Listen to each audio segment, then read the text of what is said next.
aboard the Northeast Corridor. I'm Preston Rabb. And I'm AJ Gonzalez. Sit back and relax as we take you on a 30-minute adventure giving you all the updates from the Northeast. From sports to politics to the biggest trends. We got you. Be sure to listen on BlazeRadioOnline.com. What days are we on, AJ? Every Tuesday. That's right. So listen in. We'll know if you don't listen. Don't miss out on the hottest growing show on Blaze. Tune in every Tuesday night only on Blaze Radio for the Northeast Corridor.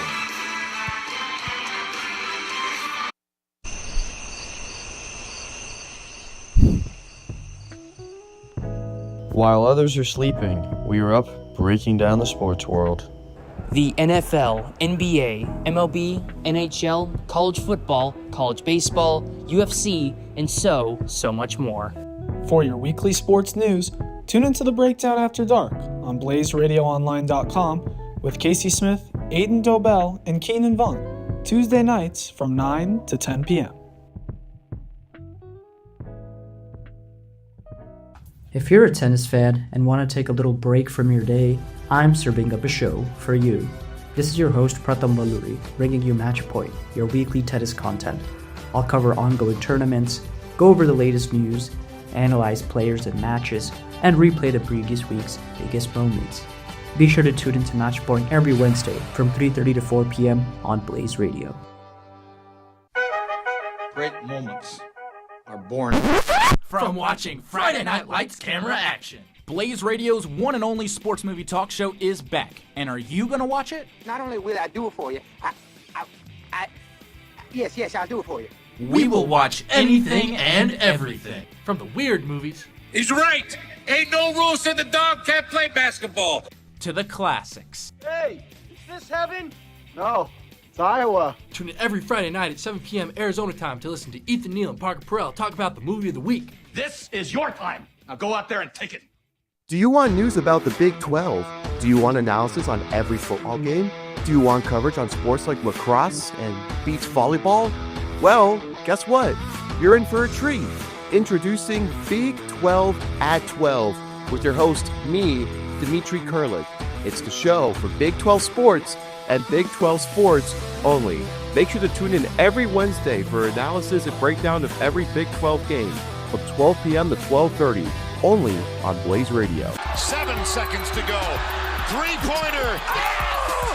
Onions! Double order! Want to stay wrapped up in the madness of March and the glory of Saturday all year round? Tune into Onions, a college sports show, Monday nights from 9 to 10 on Blaze Radio. Hosted by Lochlan and Christian Jarmark, Onions will look at the world of college sports with the players, the moments, and the storylines that you won't want to miss. Onions, 9 to 10 p.m. Monday nights on Blaze Radio. It's time for the Beatdown on Blaze Radio. From 12:30 to 1 p.m. on Tuesday afternoons, Seth Golefsky, Willem Marietta, and Sam Goodman take a deep dive into the ever-changing landscape of the UFC. We're talking tactics, breaking down the biggest fights, and giving you the scoop for what's next in the Ultimate Fighting Championships. Whether you're a diehard fan or new to the fight game, we've got something for you, only on the Beatdown on Blaze Radio. Welcome to 12 Stories Up, hosted by Luke Lendler, Joaquin Rodriguez, and Dominic Pasella, where we discuss the 12 hottest stories in the world of sports. Only one guy in the league has a chance to be the GOAT, Wimby. Wimby is on GOAT trajectory. There's nobody else close. Nobody throws a better ball than Joe Burrow in the league. He literally throws the best ball in the league. Even if you don't get him top 5, he's still got to be top 7. Tom, you were on JV and could go in that offense and throw for the same many yards. So come 12 Stories Up with us every Friday from 11 a.m. to noon on Blaze Radio. Hello, and welcome to the Sports Engine. I'm your host, Ashton Sharon. And on the Sports Engine, we talk all things from F1 and soccer to NFL and college basketball. So make sure to tune in every Friday from 3:30 to 4 p.m. and get all of your sports news, sports knowledge, and hear some raging takes from yours truly, Ashton Sharon. What do you do when someone punches you in the mouth? Do you turn away and accept defeat?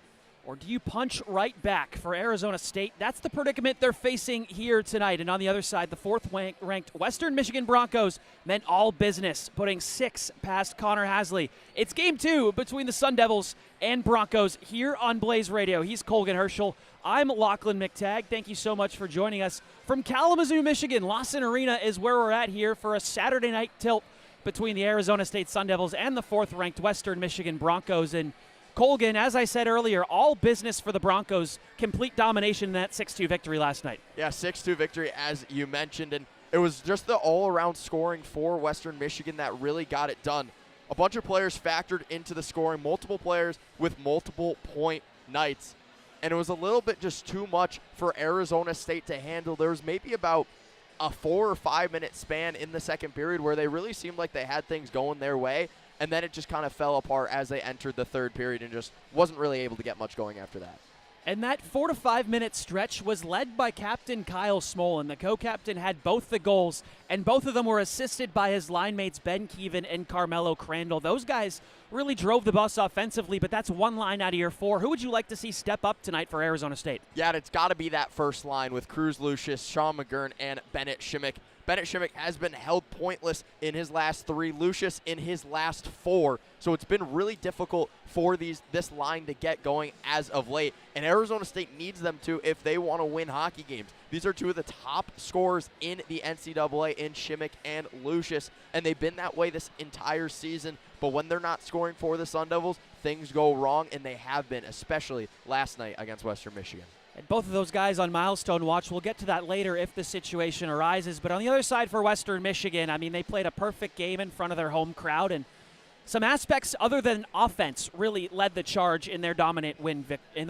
last night, I should say. Yeah, it was the faceoffs and the penalty kill. First with the faceoffs, they won, I guess, Arizona State 42-20 in the game. That's almost doubling. That's over doubling the Sun Devils faceoff percentage. And it was really imminent, especially with Michaels, Owen Michaels, who went 18 of 26 at the dot against Arizona State. A lot of those coming against Logan Morrell. Those 2 guys were going head-to-head. I'm expecting to see that a lot as well here tonight. And then just the power play for the Sun Devils just wasn't really able to get going. They went 0 for 3 yesterday, whereas the power play for Western Michigan went 2 for 4, but with one of those coming with about a couple of minutes left, kind of a shot in the face for the Sun Devils from Western Michigan, but they just really weren't able to get much set up on the power play, and that's really because of the penalty kill from Western Michigan. They've been really hot as of late, and that'll definitely be a key going into today's matchup to see if Arizona State can pull a couple of crucial points away from the Broncos. The Broncos have now killed off almost 18 straight penalty kills, and they've been terrific in that small area there. The lights have dimmed. The Lunatics are ready. Sun Devils and Broncos in their dressing rooms. They'll come out on the ice shortly. We'll take a quick break. On the other side, puck drop here from Lawson Arena. This isn't just talk. It's football unleashed.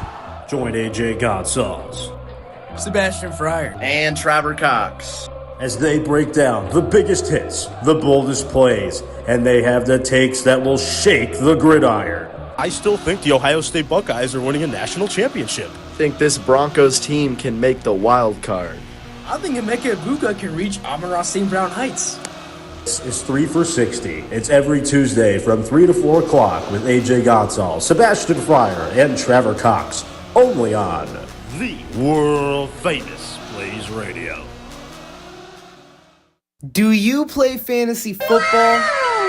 Well, then you need to be tuning into the Fantasy Football Forecast hosted by myself, Jacob Brooks, and my good friend Isaac Robertson here on Blaze Radio. Every Wednesday from 9 p.m. to 10 p.m. Arizona time, Jacob and I will break down our biggest fantasy takeaways, trade targets, must-starts, and so much more. So if you're like me and you'd rather win your league than lose it, you know whose insight to tune into on Wednesday nights from 9 to 10 p.m. on Blaze Radio. It's a calm, rainy day. You're stuck inside the house with nothing to do. Except tune in to Blaze Radio, where you can listen to songs like this, as well as this. And of course, we couldn't forget So turn up the volume and tune into Hot FM with your host, Pedro, on BlazeRadioOnline.com, Mondays at noon. Or you could just relax, I guess. Whether you call it soccer, football, or footy, all of those are synonymous with the world's game. Across the pond, with Andrew Evans and Seth Golevsky, has you covered with all the footy action throughout Europe and throughout the world. From the Premier League to the Champions League, and with the 2026 World Cup coming up, we'll have it all for you guys throughout the year. Be sure to tune in every Monday from 4:30 to 5 Arizona time on BlazeRadioOnline.com. When I say kettle, you say hot. Kettle. Hot. Kettle. Hot. When I say every, you say Sunday. Every. Sunday. Every. Sunday. That's right, folks. Every Sunday from 5 to 6 p.m. on BlazeRadioOnline.com. Tune into The Kettle Hut with Nathan Kettle as the host with a special guest each and every week, talking all things sports, including their favorite sports teams, how their seasons are going, and what the future holds, along with a specialty draft of the guest's choosing, where they decide and we have some fun every Sunday on BlazeRadioOnline.com. Adventurer, quickly, I don't have much time. I have a quest for you. You must travel to BlazeRadioOnline.com to listen to the stories on Traveler's Guide to Faerun. Find the dutiful guide, Anion Fack McDaniels, who can tell you all about the legendary lore of the world behind Dungeons & Dragons every single week. Remember, Adventurer, Traveler's Guide to Faerun, Monday nights at 7, only on Blaze Radio. Adventure awaits. In a world of mediocre film podcasts comes another mediocre film podcast. But this time, with the 3 worst people you know. You've never seen Megalopolis? It insists upon itself! Your favorite movie is what? Turbo! Are you stupid? Wrong! Get out! The A-List. Wednesdays, 10 p.m. Forks up, Sun Devils. Join me, Chris Town, as I scour the entirety of ASU to find the heroes who do it all. The unsung who brave the challenges to make our university at the top. Let's bring the spotlight to those who do the most and see how they do it all. Join me for the Unsung Heroes of ASU, live every Thursday at 3 p.m. only on Blaze Radio.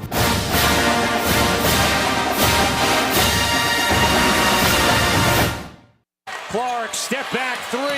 You bet. Hall lets it fly. Hey, it's Lauren. And I'm Kinla. We're 2 sports journalism majors who basically grew up on the field, the court, and in the stands.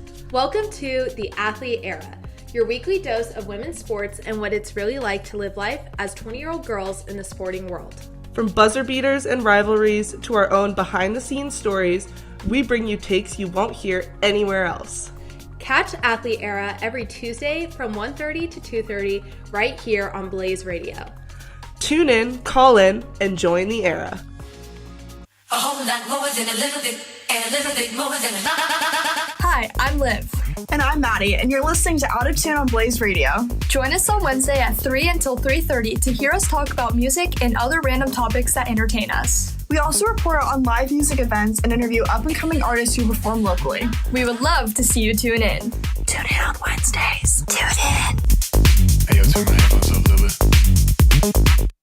Tune in to Specific Sports on Wednesdays at 1 p.m. Arizona time. Your host Jordan Pullett and co-host Noah Chavez discuss everything to do West Coast sports, whether it's the MLB playoffs, beginning of the NBA season, college sports, or even the biggest chunk of the NFL season. Tune in every single Wednesday to hear 2 West Coast natives discuss everything to do with West Coast sports in the fall on BlazeRadioOnline.com.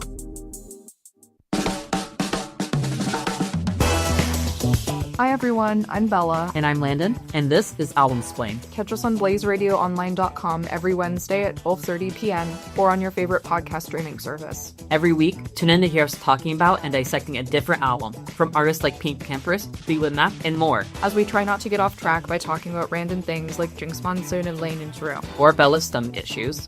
Thanks for listening, everyone. Ta-ta!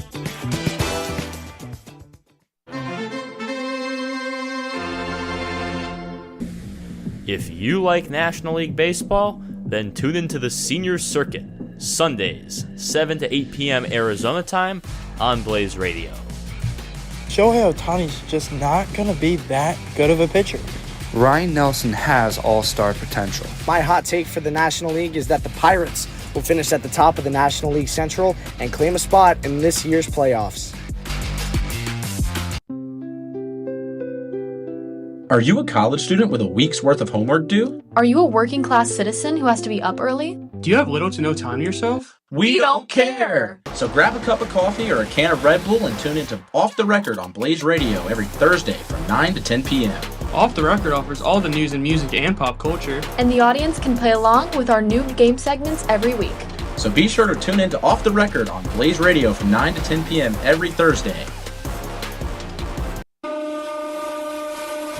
Ladies and gentlemen, from the Bill Austin Radio Studio in downtown Phoenix, Blaze Radio presents Boxing vs. Everyone.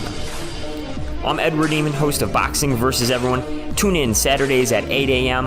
on Blaze Radio at blazeradioonline.com for the latest boxing analysis, news, updates, and more.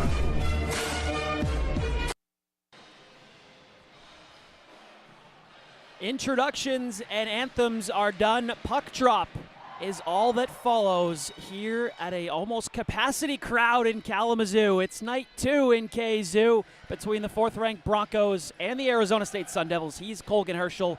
I'm Lachlan McTeague. Starting lineups first with the visiting Arizona State Sun Devils. It's the top line, Lucius, McGurn, and Shimmick. Barron and Court on the back end, and Samuel Urban gets the start between the pipes. They're splitting between him and Hasley. The freshman from Slovakia gets the call tonight. And on the other side for Western Michigan, the top line of Henricks, Michaels, and Whitelaw with Scholand and Bookman. 5 staples in the starting lineup once again. And Hampton Slukinski gets the start for Western. Yeah, and for Arizona State, real quick, this is one of the most important, if not the most important games of the season for the Sun Devils. 3 points here tonight, even a point here tonight against the number 4 Western Michigan Broncos would go a long way. Arizona State in their retro maroon jerseys with Sparky on the helmet. Western Michigan in their white jerseys with brown and gold trim going from right to left. ASU going from left to right. Puck is down and we are underway. Bookman over to Scholand near side, crosses the red line and gets it into the Sun Devil end. Rims it all the way around. Lucius is there. The winger gets it on the half wall and starts up ice. Across the own red line, it's a 3-on-2 breaking. Far side McGurn in the corner. Shovels it back, no one home. Whitelaw takes over in his own end. Will Whitelaw crossing over in the neutral zone. Now goes wide on Richard Barron in the middle for Michaels. Sticked away by Sam Court. Rims it around. Barron is there to intercept. Far corner. Turns it right back over to Michaels, who's up on the half wall. First line gets a change for Western Michigan as McGurn crosses the Bronco head and dumps it into the Western end. Near corner, Volk takes a hit for McGurn, but gets it to his partner, Theo Wahlberg. Wahlberg, far side for Wisdom. Had a 3-point night in the middle for Slukinski. Wisdom now Valente near side, and he shot it just wide of the glove of Sam Urban. Goes all the way out of the zone, but Valente has it on the blue line near side. Working to the half wall, now down low on Shellberg. And Powell tries to hit him in there as well. Now left point Wahlberg. And that puck just escapes his reach. So here's Callbeck, the youngster who scored his first collegiate goal last night. Gets it in, and Bozer retrieves behind the goal. Works it near side, rims it all the way around. Powell is there on neutral ice, tries to shovel it for Morrell. It gets to Shellberg, who gets the line and gets it in. Morrell trying to win the race with Zach Sharp. Far corner, Sharp just backhands it to himself before Wisdom takes over. Takes a big hit from Noah Powell, but able to get it to neutral ice with Lincoln Keene. Banks it to Callback at the red. Callback the other way for Western. Now here's Hakkarainen. Fires, deflected just wide of the goal. Far side half wall, Keevan gets it out. At least he thought he did. It's at the line, and Sam Huck. Now below the goal line, takes a hit from Keene. In there to help out is the captain, Smolin. Pair of goals for him last night. Keene far side. Now banks it for Crandall, trying to go wide on Bookman, trying to get the edge, and he stops up in the far corner. Crandall, left circle. Drops it for Dowd. It's out of his reach. And Keevan gets that puck knocked away, and here come the Broncos with Bobby Cowan in the middle for Humphrey. Draws into the lineup tonight for Zach Beatty. Humphrey's battling in the far corner with a pair of Sun Devils. 2-on-4 battle almost as Crandall has it on the far side half wall on his own end. Now Keevan chips it out to neutral ice. Bookman fires it right back in. He'll go for a change. Now Anthony Dowd near side. It's Justin Kipke. The big freshman defenseman gets the line on the near side and dumps it all the way around far corner Zidlowski. Now back behind the net, Wolk. Now for Wahlberg, in the middle for McKenzie, neutral ice. Now across the blue line, gets a shot just wide of the goal weakly. McKenzie back into the slot. Look out, Ty Nash had to be there to clear it out of trouble. Now here goes Tony Achille. Fourth line out for the Sun Devils. Far side, Ness has a shot, gloved away by Slukinski. Rebound in the slot is cleared away by McKenzie. He'll bank it up for Henricks. Henricks has a man going to the net, his Whitelaw. Couldn't find him, but he cycles it around the corner. Barron is there to retrieve for ASU. Kicks it up to Achille, far side half wall. He gets it out. Goes down the ice, but not enough for an icing. Just over 3 minutes gone here. Not a lot of action, a lot of passing back and forth, a lot of possession for both teams. As Shimmick in behind the goal gives Sharp a rough ride. Now Lucius for McGurn, far side of the corner. McGurn, now left point. Right point to Schellberg from Bozer. Rimmed around for Shimmick. Puck hopping the whole way. Good job by Western. Henricks chips it to the line, and it just gets out. Whitelaw wins the race with McGurn. Now one-on-one. Left circle, Whitelaw on his backhand, cutting forehand, save made. Rebound is loose near post. Henricks tapped it just wide of the goal. Great save by Samuel Urban early on. Now a shot floated from the left point just wide of the goal. Grant Slukinski, far side half wall, cuts in on his forehand, but a pair of Sun Devils were there to neutralize that chance. Rimmed around by McGurn, but almost cut off by Slukinski. Bozer has it in the far corner in his own end. Now Shimmick up to McGurn. He's got Lucius on his flank. McGurn elects to get center red and get it in. That first line goes for a wholesale change. Yeah, that first shot was the best opportunity by far for Western Michigan, and Urban stood tall. Just over 4 minutes gone here in the first period. Chance for Western. Wisdom, backdoor. Save made by Sam Urban on Grant Slukinski. A grade A chance in the slot for Slukinski he couldn't control. No, back come the Broncos the other way. Here's Valente. 2-on-1. Wisdom streaking towards the goal. Valente left side in the middle for Slukinski in the slot. He was pickpocketed from behind by Lincoln Keene. Now here goes Sam Alfano across center red, and he'll get the line and in. Alfano giving Bookman a hard ride. Boy, he goes in head first in the boards. He gets up right away. Here's Logan Morrell near corner. Now Sam Huck gets that puck away from him. He chips it in past Sam Court. Now here's Richard Barron. Huck all over him. Now so is Hakkarainen. But now here's Sam Court, near corner. Sun Devil defensive zone. Smolin in there to help out. Just a melee of players, and they get it free. Now Wahlberg, left point, looks. Now right point for Volk. He fanned on the one-timer. Puck goes behind the goal for Richard Barron. Barron near side, Powell at his own blue. Now far side, Sam Court. We're over 5 minutes third, and we still have yet to have a whistle in this game. Giving me a workout early on. Near side, Smolin has Crandall going in that. It's kicked off the post. Crandall there, and it's in. This line has been on fire this weekend. And the Sun Devils strike first in Kalamazoo. That is an absolutely massive goal for this line. They scored both goals last night coming from Kyle Smolin. Tonight, it's Carmelo Crandall. He was crashing hard to net. The puck hit the firm side of the post and just laid there. And Crandall was there to get the rebound and put it home for the Sun Devils. So it's an unfortunate bounce off the shin pad of Alex Callback at the far post. So you wanted a whistle, you got it for ASU. They got one on the board here. 14:40 remaining in period number one. Puck is down with Keevan. That line stays out there. Shovels it back to his defenseman. Schellberg up for Smolin at center ice. Keevan whiffs on that. Smolin gets it in as far as Crandall. Now Crandall at the blue line rims it all the way around. Far side, Sidlowski, the winger, comes in to help out. Far corner chips it. Keevan there to intercept. Now up to McKenzie on the far side. And the Broncos exit their zone in the middle for Callback. Gets the red line and in. Crandall chips it on the far side half wall in his defensive zone. Now gets it off a clearing attempt. He's cross-checked down to the ice. Slies is going to get the gate here. Jamison Slies is going to get a cross-checking penalty and putting Arizona State on the power play here with 14:05 remaining in period number one. Despite Western Michigan having the multitude of high-danger scoring opportunities, it's really been the Sun Devils who have capitalized. They're getting their first power play of the night, which went 0 for 3 yesterday. But they capitalized on one of two shots, and Hampton Slukinski has looked a little shaky to begin here. He's faced two shots. One went in. The other one he kind of bobbled as it came through. So keep an eye on that as this game winds on. Slukinski, a goaltender that only gets better the more you shoot on him, as is the case with a lot of elite goalies. It was imminent yesterday. So this Western Michigan penalty kill back at work. Arizona State, after going 0 for 3 yesterday, an even 25% clip this season. Still top 10 in the country. Morrell and Michaels. Get used to that matchup in the draw on the near side. Now Court, right point. Right circle, Lucius. Back to the top of the point, Court. Works to his right, now back down low for Lucius near side. Tries to work in the slot. Top of the point, Court. He holds it in on his backhand, now dragging on his forehand. Now right circle, that pass interrupted, I should say, by Michaels. Shimmick right circle. Down low behind the net, far corner, Morrell. Now left point, Court. Keeps it on his backhand, now forehand. Right circle, Lucius fires, and hits body in front. Alfano not able to get there for the rebound. Lucius in the middle, Shimmick in the slot. Down low for Alfano. Near side. Right point, Lucius. Now left circle, and a big one-timer blocked there by Whitelaw. Whitelaw's hauled down by Court, and a penalty will come to Arizona State. What an effort by Will Whitelaw. He kept his feet moving the whole way, and he'll get rewarded. That is one of the smarter penalties that you will see from the Sun Devils. Sam Court was going to get beat to that puck, absolutely, and Whitelaw had a complete break to the net with nobody in front of him. Sam Court takes him down, breaking up the breakaway, and it'll be a 4-on-4 hockey for about minute 18. Whitelaw's a guy who's got 16 goals already this season. Certainly not someone you want to have on a breakaway if you're Arizona State. 4-on-4 for a minute 18. Man, what an exciting start to this game. Only a couple of whistles, 2 penalties, a goal. Unbelievable. Slukinski and Smolin to do battle to the right of Samuel Urban on this left circle.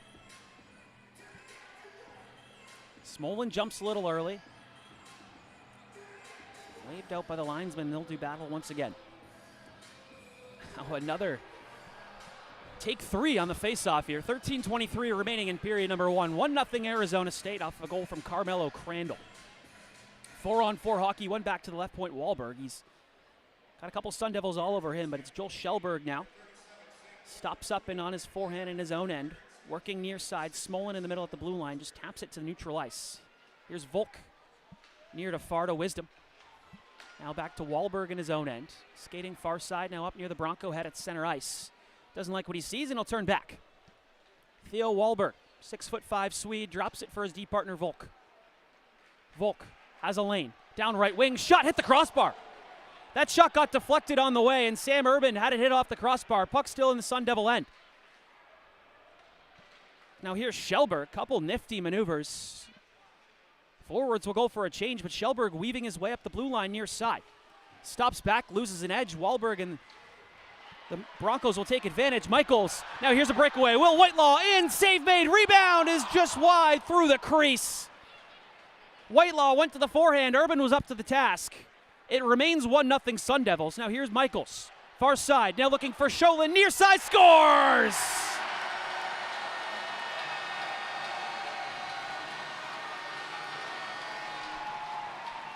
If you don't succeed at first, try again, and that's what the Broncos did. A smart shot, low glove by Samuel Scholand, and it's 1-1. It's those consistent pressures that Arizona State has trouble with. They give up the breakaway to Whitelaw. This time he actually gets to take an attempt on the breakaway. He misses it. Sam Urban with the stop, but the Sun Devils are not able to get on top of the puck, and they get it right to Scholand, who buries it into the back of the net. So it's Scholand's 6th goal of the season, 20th point on the year as well for the Swedish left-handed defenseman. Perfectly placed, just above the pad, just below the glove. 12:16 remaining in period number 1, and we're tied. Puck is down, Slukinski wins it back. 5 more seconds of 4-on-4, but before the Broncos go back to the power play. Slukinski winds it up in the neutral zone, going 4-on-4. Dumps it in and gets it back himself. He wins the race with Bozer in the far corner. 35 seconds of power play for Western Michigan. So here's Slukinski. Far side half wall, needs help. Valente helps out with Shimmick. A pair of 23s doing battle there. Smolin takes over. He's on his backhand, and Wisdom is hounding him the entire way. Wisdom's lost his stick almost. Smolin is just content with holding it there, but the Broncos and Scholin, the goal scorer, clear it free. Slingshotted back to Slukinski in neutral ice. Over to Wisdom, back to Slukinski. Straight away across the blue line. Tries to make one move. Works it on goal. Now Valente has a shot from the right circle, and it's fended off by Sam Urban. Right circle, Valente. He'll have another go through traffic. Save made, rebound near side, Slukinski. Great save made by Sam Urban. We talked a lot about it yesterday with the broken plays that Western Michigan is able to capitalize on, and we saw a prime example of it right there. It was just a bobbling puck in the slot, and it fell right to Valente, who elected for a one-time slapper. And it was a great slap shot from him. But Urban stood tall and made another stop right after. So the ice is being shoveled here with 11:21 remaining in period number 1. And boy, it's felt like there's been a lot more than 9 shots in this hockey game to this point. Some great opportunities on both ends. And if, you're Arizona State, obviously you fend off that late surge from Western Michigan, but the Broncos have their legs under them, and they're really pushing here. Yeah, and it's been a lot of Western Michigan, but it's a game of inches. We've seen a couple of posts, both go in favor of Arizona State. Obviously, they scored and then got a crossbar in their own. But it's just been so close for Western Michigan. One guy tied down on a breakaway, which set up a power play. The same guy shot it through the crease later on. That'd be William Whitelaw. It's just they're getting that close to scoring, and it's really dangerous for Arizona State because it's happened at least 3 or 4 times in this game already. And it's funny how hockey works sometimes because that Sam Scholin shot was probably the lowest grade opportunity that they've given up to this point of all of their shot opportunities, considering Whitelaw had the breakaway, and that's the shot that beats Urban. It was still a pretty high danger scoring opportunity for Scholin at that, but I do get your point, and it's a valiant one at that. So the faceoff will come to the right of Samuel Urban. 11:21 remaining in period number 1. Knotted at 1 apiece here in Lawson Arena. Hakkarainen and Morell in the dot. Morell down to one knee, wins it back to Schellberg. Rims it around for Bozer, who rims it around for Alfano. Boy, crazy bounce off the end board. All Alfano can do is clear at the length of the ice at his own blue line. Looked like a bit of a panic play. So the faceoff will come all the way back down in the Arizona State end. That's an icing. Yeah, he just was looking to clear it out, and sometimes that's all you got to do, just to clear the zone when Western Michigan is so eager to hop on those second chance opportunities. So again, it's Hakkarainen and Morell. Morell once again good in the dot. Wins it back. Schellberg to Bozer. Puck bouncing off the glass behind the net, but Bozer has it. Near side for Powell. Backhander escaped him, but it goes the length of the ice here. Sharp racing, and Alfano on him. Sharp able to rim it around far side for Cowan. Bozer right there to intercept almost, but Hakkarainen gets it away. Across the blue line. Powell, big hit at the ASU blue line. Sends Hakkarainen to the ice. Puck flipped out of play. 10:46 remaining. We saw that a couple times from Arizona State last night. Yeah, physicality of this series for Greg Powers' side has definitely picked up a tick here. And it's been that third line of Morell, Alfano, and mainly Noah Powell, who have been the primary suspects of that physicality. Another huge hit there from Noah Powell. He stands him up in open ice. Face off to the left of Sam Urban in the Sun Devil end. McGurn and McKenzie. Scramble draw, now controlled by Sidlowski. Now left point Wahlberg. He'll float one to the corner. Barron is there to intercept. Stops up, McKenzie's all over him. Now near corner. Working up to the half wall, McKenzie cycles it down low, intercepted by Richard Barron. Had some trouble with it, trying to get it out are the Sun Devils on the near side, and they finally do.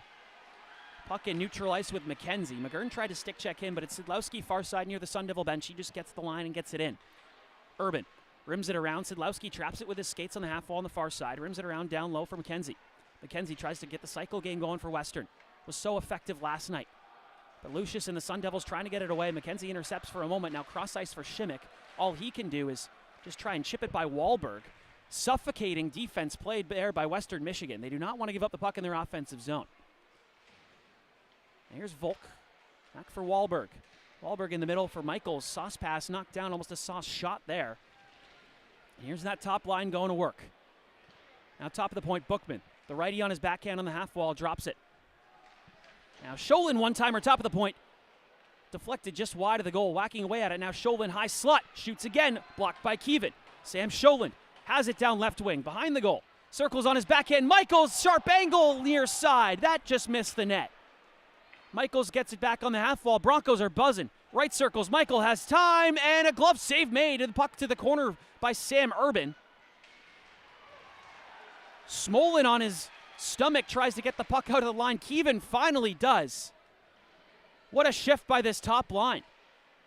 Just an avalanche. So Lincoln Keene finally settles things down, at least for now, as Will Whitelaw chases it after him behind his own goal. Keene down to the ice. Morell takes over.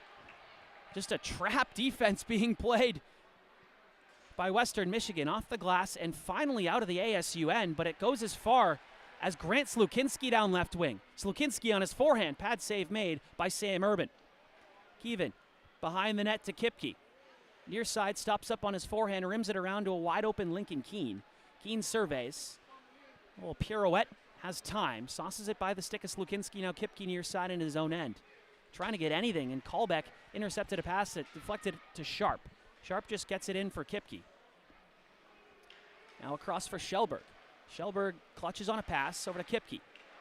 Lefty hits Sam Alfano at the red line. Puck stuck in the skates of Callback. Hakkarainen in there to help out.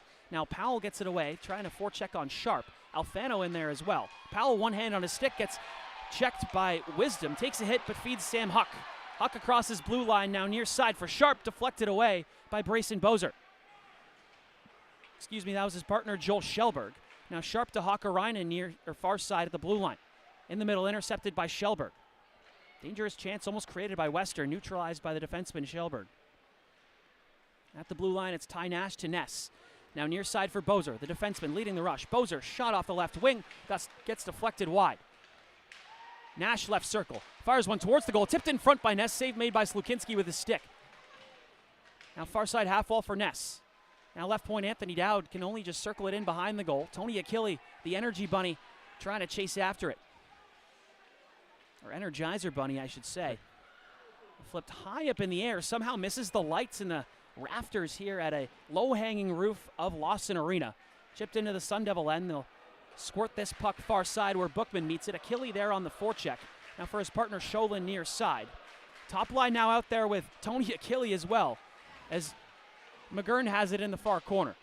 Rimmed around for Shimmick. Now Dowd will retrieve in the near side. Near corner below the goal line, Sholin has him pinned.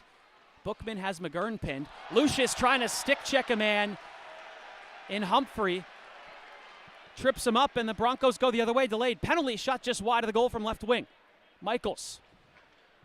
Backhands it near side for Bookman. Cruz Lucius is going to get the gate here. Bookman drops it for Michaels in the neutral zone on the near side. Cutting up the blue line straight away.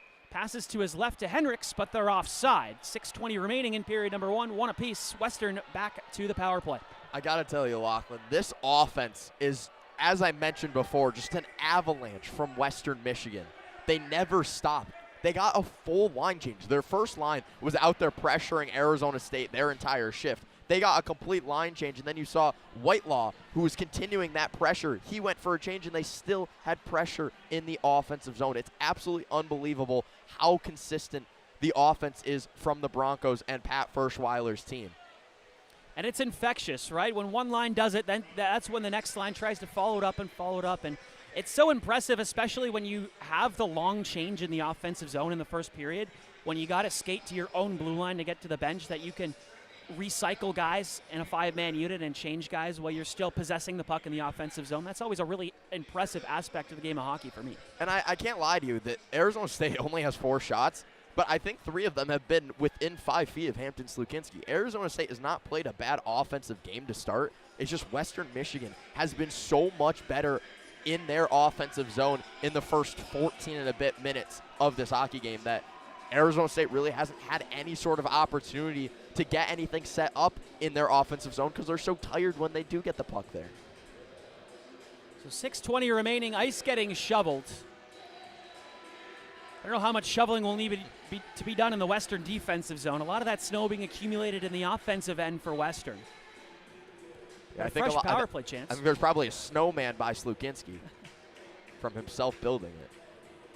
Not a lot of action. Shots 11-4 in favor of Western Michigan as they'll go back on the power play. Face off to the left of Sam Urban. Michaels wins it back to Bookman. Top of the point. Walks to the middle. Now right side, Cowan. Fires, blocked by Sam Court. Still on the right side with Cowan now. Right point, Bookman barely able to keep in the bank pass. Bookman in the middle. Michaels tips it to Hakkarainen at the goal mouth, but it's just wide of the goal. Left side, Whitelaw back to the top. Bookman in the middle for Michaels. The bumper man couldn't get that puck on his stick. Barrett for Shellberg, not cleared as Bookman holds it in. Now Michaels in the slot, just misses the shot over the top of the goal. 2-on-2 battle ensues. And it squirts free to Sam Court, who clears it 200 feet. Minute 20 remaining in the power play. Heading into the series, Arizona State led the nation in block shots, and led the conference in block shots, rather, and it's been proven here. They have gotten so many in this series. The timely block there as well as slingshot back. Morrell blocks the pass to the neutral zone, kind of holds the Broncos at bay. Wisdom goes down. Sticks falls out of the hand of Morrell. No call. Sholin in this top unit back out. Here's Grant Slukinski on the slingshot. Straight away. Falls while clearing the puck. Goes off a referee. Richard Barron in the corner.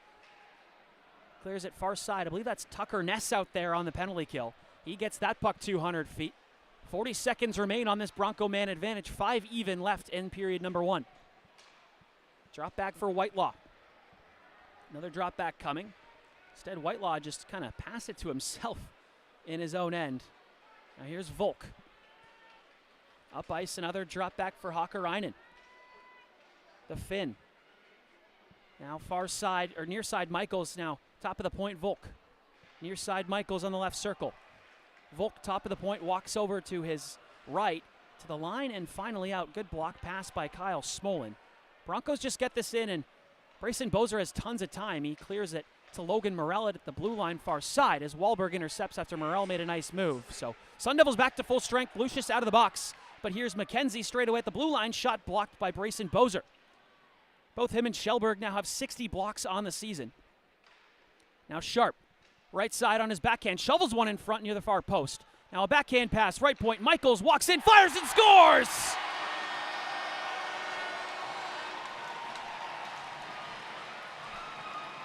Owen Michaels, bar down. It's 2-1 Broncos. That was an absolute laser from the captain, and Owen Michaels stepped into everything, beat it Sam Urban over the blocker side on the left side of the net, and that was an absolute cannon. Colgin, we have both called plenty of baseball games. There's a saying, he got every stitch of that baseball. He got every ounce of that rubber going bar down. For Michaels, that's his 10th goal of the season. Boy, the roof almost came off. Puck is down, however. 4 minutes left here in period number 1. Sun Devils now down 2-1. Now that missed a stick, but no icing called. Wisdom near side in his own end. Sun Devils trying to get the cycle going with Cruz Lucius. Feeds Shimmick behind the goal. Left point Kipke on his forehand. Walks towards the middle. Slukinski screen just missed the goal. Now McGurn on the backhand far side. Now Lincoln Keene straight away. Slukinski doesn't allow it to slip through the 7-hole. Makes an elbow and hip conjoined save. All kinds of athleticism on display for Hampton Slukinski to keep that one out. On the previous chance for Sean McGurn, it was a pass from behind the net, I believe by Bennett Shimmick, and it found McGurn on the side of the net. Slukinski had no idea where the puck was, and he still made the stop. His head was turned towards us in the broadcast booth to his left, and the puck was on his right, and he still made the pad stop. And then he follows it up with another 10-beller. He has been putting on a clinic for some time now as the faceoff is won by Western Michigan to Slukinski's right. Sholin on his forehand takes it near side, banks it up to Henricks, who gets it far side for Bookman across the Sun Devil blue line. He gets it in. Henricks gives chase against Lincoln Keene.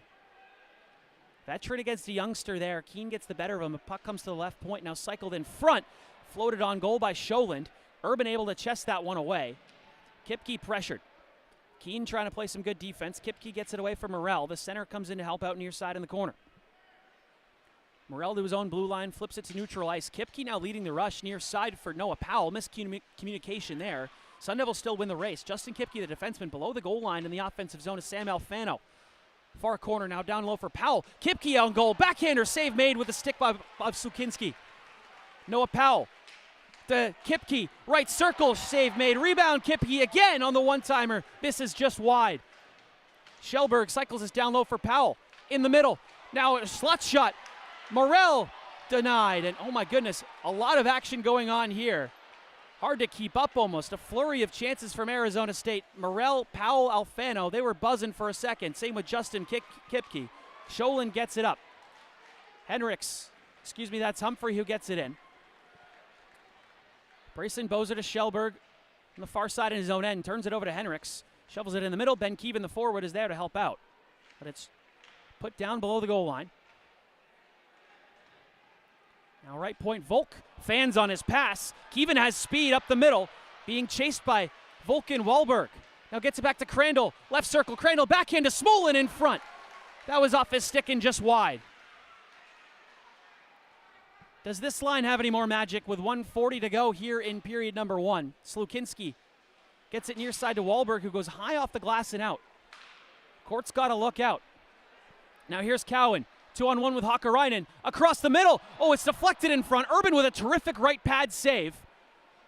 Believe that went off the stick of Court and went on goal. Sam Urban had to be on his game and sharp there. Now Keevan, lane up the middle, on his forehand, Bardown scores! Ben Keevan, stay hot, kid. We're tied at 2. That is the most deserving player on the ice for a goal, Ben Keevan. He had an absolutely terrific game, maybe his best of the season last night against Western Michigan. And that is showing his skill right there. He's on his backhand, coming down the left side, quickly transfers it to his forehand, uses all that momentum, and snaps it bar down past Lukinski. What a goal for Ben Keevan. The seas parted almost for Ben Keevan there. That was unbelievable. What a shot. Beats Slukinski, and just like that, 9th of the night for ASU. Second goal as the puck is down, 1:13 remaining. So the answer to the trivia question, does this line have any more magic? The answer is yes. Bozer rims it around, far side, skips over the stick. Now in the Bronco end, here's Wahlberg. The defenseman rims it near side for Valente. Now Valente for Slukinski. Lucius gets it down low. McGurn stick checks. Shibik gloves that puck down on the near side. Now wisdom for Valente. They get it as far as Shellberg, who gets it to Bozer on the far side. In neutral ice. In the middle, too far for McGurn. He gets a stick on it. Goes by everybody. And it will be enough for an icing. Good job by Wahlberg to take a bit of an awkward route to that puck to buy up some extra time to get his team an icing. These last 2.5-ish minutes for Arizona State has probably been their best of the weekend so far. Just constant pressure, which is something we really haven't seen from the Maroon and Gold yet. So face-off to the right of Sam Urban. Hakkarainen and Sean McGurn. Now shot right on by Bobby Cowan. It was a face-off slide play at the left circle. Breadbasket save made by Sam Urban. 36 seconds remaining in a 2-2 hockey game here in period number 1.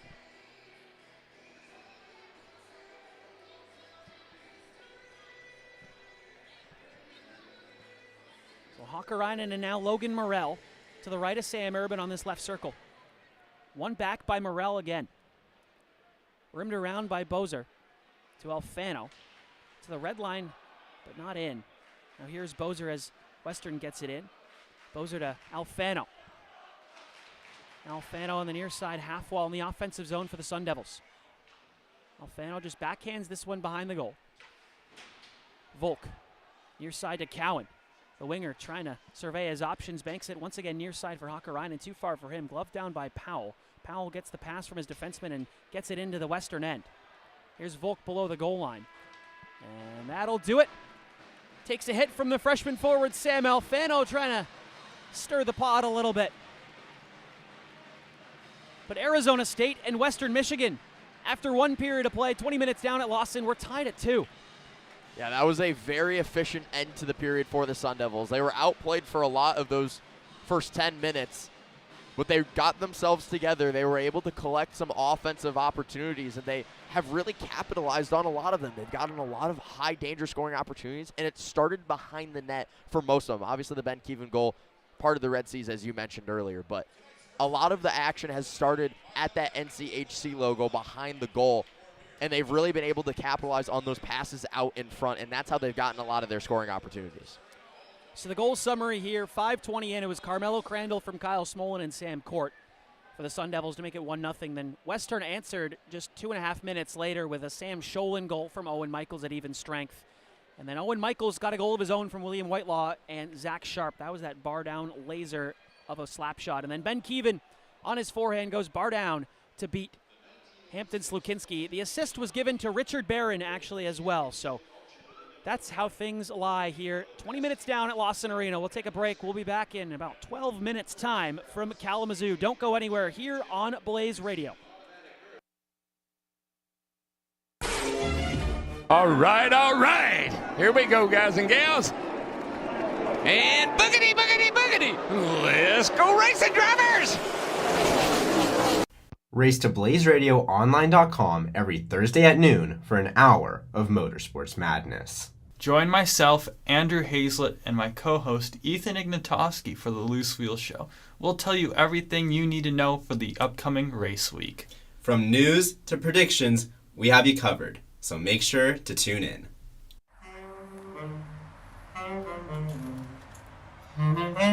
Do you think you know it all? That you're different from the rest? Do you think your matcha hours have raised your performance levels to the best? Then come join me, Caleb, And me, Kaylee, and listen to our show, Niche for Niche. the show where we take the pop culture trend of every week Make a playlist surrounding its aura and play it out loud for you every Friday at 1 p.m. on Blaze Radio.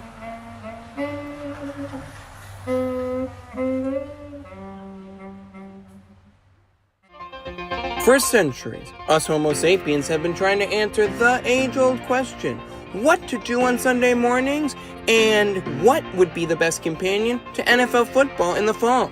Until now. Returning to Blaze Radio at 10 a.m. every Sunday, hosted by Jack Footer, aka J Foo, it's the J Foo Show! An hour of action-packed music that'll make you say, Sundays have never been so exciting. So tune into the J Foo Show Sunday morning from 10 a.m. to 11 a.m. on Blaze Radio, BlazeRadioOnline.com. Blaze Game Day is here. We welcome you back to Blaze Game Day here. The best of Blaze Radio has assembled to go over the top games for Arizona State athletics. Jordan Tyson's going to show up every game. He's going to give you a touchdown. But when he's out, who's the guy that can be that consistent force offensively? Tap in every Friday to watch the hot takes and picks of the Blaze Game Day crew. Looking at the president of the Jeff Sims fan club right here. I hope that he just has a really, really great game. No matter the sport, Blaze Game Day will have high-quality coverage and get the scoop for you. We're going to get the sticks out, we're going to drop the pucks, and we're not going to drop the gloves, though. We won't fight. Subscribe to Blaze Sports on YouTube and hit the notification bell so you don't miss out. All right, we got the game prediction in. And then we can go to Waffle House. Yes. The Psychology of Music. I am your host, Emily Thompson, and each episode I'll be bringing a guest with me where we'll discuss on this zestful radio show the deep connection between music and the human mind. Each episode we will select a song or two about how the different sounds, rhythms, and melodies influence our emotions and behaviors. Whether you're a music lover, musician, or simply just curious about the power of vibration and sound, tune in on Wednesday mornings at 10 a.m. to discuss how your favorite songs psychologically affect you. Do you want to stay updated on the world of soccer, or hear Arsenal fans tell you why we're winning the league?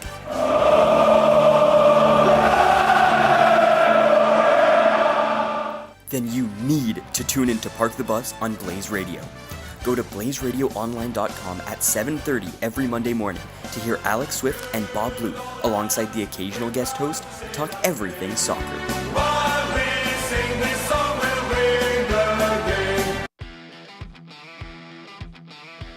If you love being in the know for sports, the Scouting Session is the place for you. We pull back the athletic curtain, giving you a look into the stars of tomorrow. From the icy rinks in Canada to the racetracks across the West Coast and inside your favorite dugouts. We highlight young athletes from around the globe. Plus, we bring them on the show for more in-depth conversations. You won't want to miss it. Tune in every Monday at 1 p.m. on Blaze Radio. We just took our first lead of the game after being down by 7 runs. Close out the game, Wilkinshaw. Close out the game.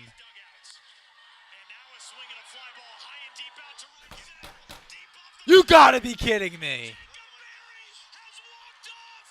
Wilkinshaw, I hope you never get called up. I'm going to listen to Up on Deck so I can know what the heck is going on with this Aviators bullpen.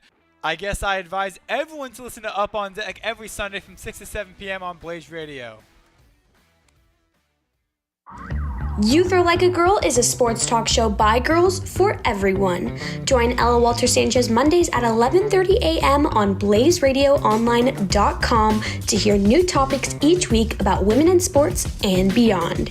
Youth Are Like a Girl, Mondays at 11:30 a.m. on Blaze Radio.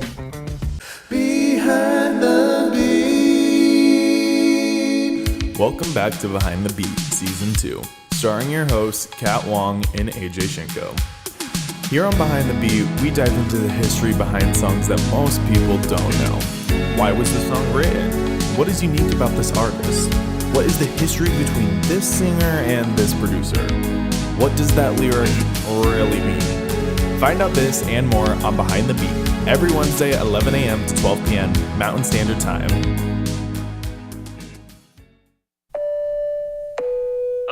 This is your captain speaking. It's time to fasten your seatbelts, open your ears, and board the audio passport. Coming to you live every Thursday from 7 to 8 p.m. on BlazeRadioOnline.com with your pilots Stephanie Doty and Noah Fuller. Each flight will explore the sound and critical reception of local musicians from a new destination. We hope you join us on this banger experience and choose the audio passport as your next airline. Safe travels and salutations.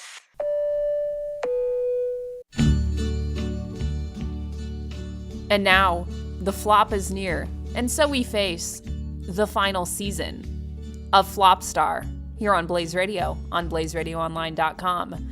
Tune in on Mondays at 2 p.m. Arizona time here on Blaze Radio, on BlazeRadioOnline.com to get your fix on sports, media, and all other kinds of complaining, only here on Flopstar. My name is Taylor Gottney. Do you like college football? I know I do. And I'm Treffin Rexius. Saturday mornings smell like fresh coffee and fresh cut grass. Stadiums fill, bands play, and a whole town's pause for kickoff. It's not just football. It's family, tradition, and stories you'll tell for a lifetime. The moments that turn Saturdays into something sacred. Join Treffin Rexius and Taylor Gottney every Friday, 2 to 3 p.m. Mountain Standard Time. Because every Saturday has glory, and we're here to share it. Because college football lives forever. Have you ever wondered why it seems like your team can just never figure out their fundamentals? There's the big gaffe that has plagued Zach Wilson. Are you a sicko who wants to know how your team blew the lead this time? End zone ahead! Touchdown Seattle! Or maybe it just feels like you're watching the same game every week. If this applies to you, then tune in to Roll the Tape every Wednesday from 4 to 5 p.m. on Blaze Radio with Will Anderson, Avery Getchie, and Jack Kemp. Because it just feels better when you know what you're watching the next time your team is losing. Do you know what the National Association of Black Journalists is? No, I don't think so. Well, do you know we have a podcast? I think I might have heard of it. Well, my name is Seymour Clark. And I'm Takel Woods. And we are your hosts of the Black Parent Podcast, where we talk about college, community, and culture. You can find us weekly on Spotify or live every Friday at 3 on BlazeRadioOnline.com. Make sure to tune in. Bye. Bye.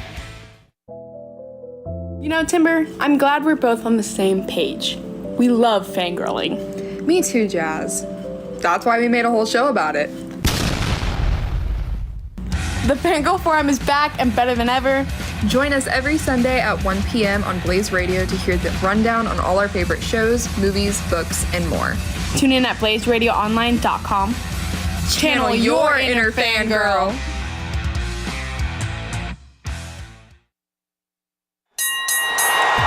Do you like MMA or UFC? Well, come check out Unanimous Decision, the all-purpose MMA show where we interview professional fighters and debate past, current, and future events in the UFC. Tune in every Monday at 7:30 p.m. for the Unanimous Decision.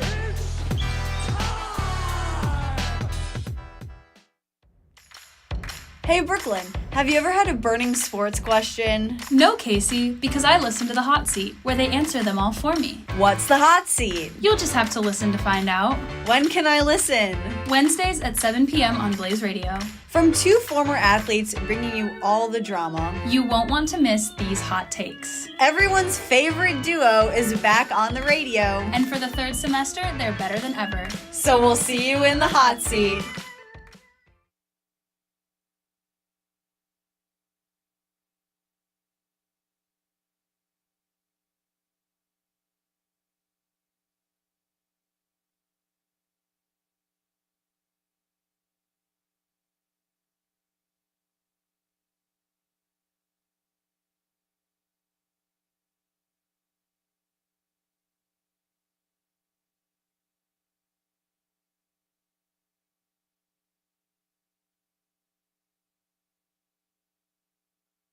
This isn't just talk, it's football unleashed.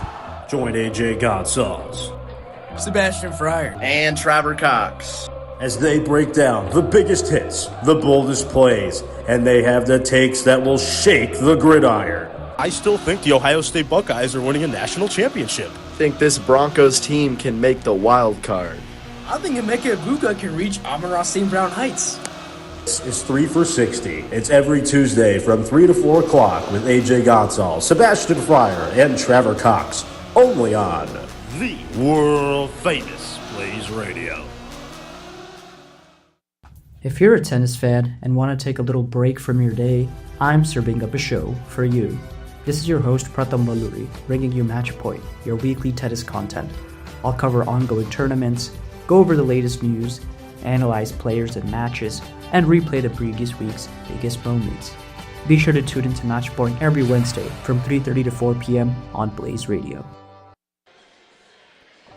20 down, 40 to go here at Lawson Arena in Kalamazoo, Michigan. He's Colgin Hirschel. I'm Lochlan McTeague here on the Blaze Sports YouTube channel. We're on the road for Arizona State against the number 4 ranked Western Michigan Broncos. And after 20 minutes, Colgin, we're tied at 2. Yeah, and it was a onslaught from Western Michigan to begin the hockey game. A lot of high danger scoring opportunities. They capitalized a lot, but the Sun Devils, they hung around in that period and were able to get a lot of scoring opportunities on their own, capitalizing twice, and it's a tied hockey game going into the second period, which was definitely not the case last night. They went down 3-0 in the first 12 minutes last night here in this building. It was rocking, and they somehow got it to within 1, but now tied or ahead after the first period. And we talked about those final 2 minutes that Greg Powers talks about a lot of times. And Arizona State and Ben Keevan got a goal to kind of shift the momentum back into their favor and give Arizona State some hope going into the break. Yeah, and that's an absolutely deserving goal, as we mentioned. He had 2 straight games with 2 assists last night and then the last game of the St. Cloud series. And he added his 4th goal of the season with that rip. And we were talking about it in the break. 3 out of those 4 goals, maybe except for the Crandell goals, were some of the best ones that we have seen in quite some time, at least consecutively. Just the shot from Lochlan, which beat Urban clean, the bar down from Michaels, and then bar down from Keevan. I mean, it was 3 unbelievable snipes. And these 2 goalies, especially Hampton Slukinski, you're going to need some special shots to beat them. And, I mean, bar down above the blocker screen for Sam Urban, and a shot straight away that beats him just above the pad, just below the glove. Couldn't have placed it any better for Sam Lochlan. And a kind of messy one for Slukinski. He got it back in order, but then that shot from Keevan whistled right by his ear and went bar down. That's a tough one to stop. Yeah, I don't care who you are. I don't care if you're one of, if not the best goalie in the nation. You're not going to stop that.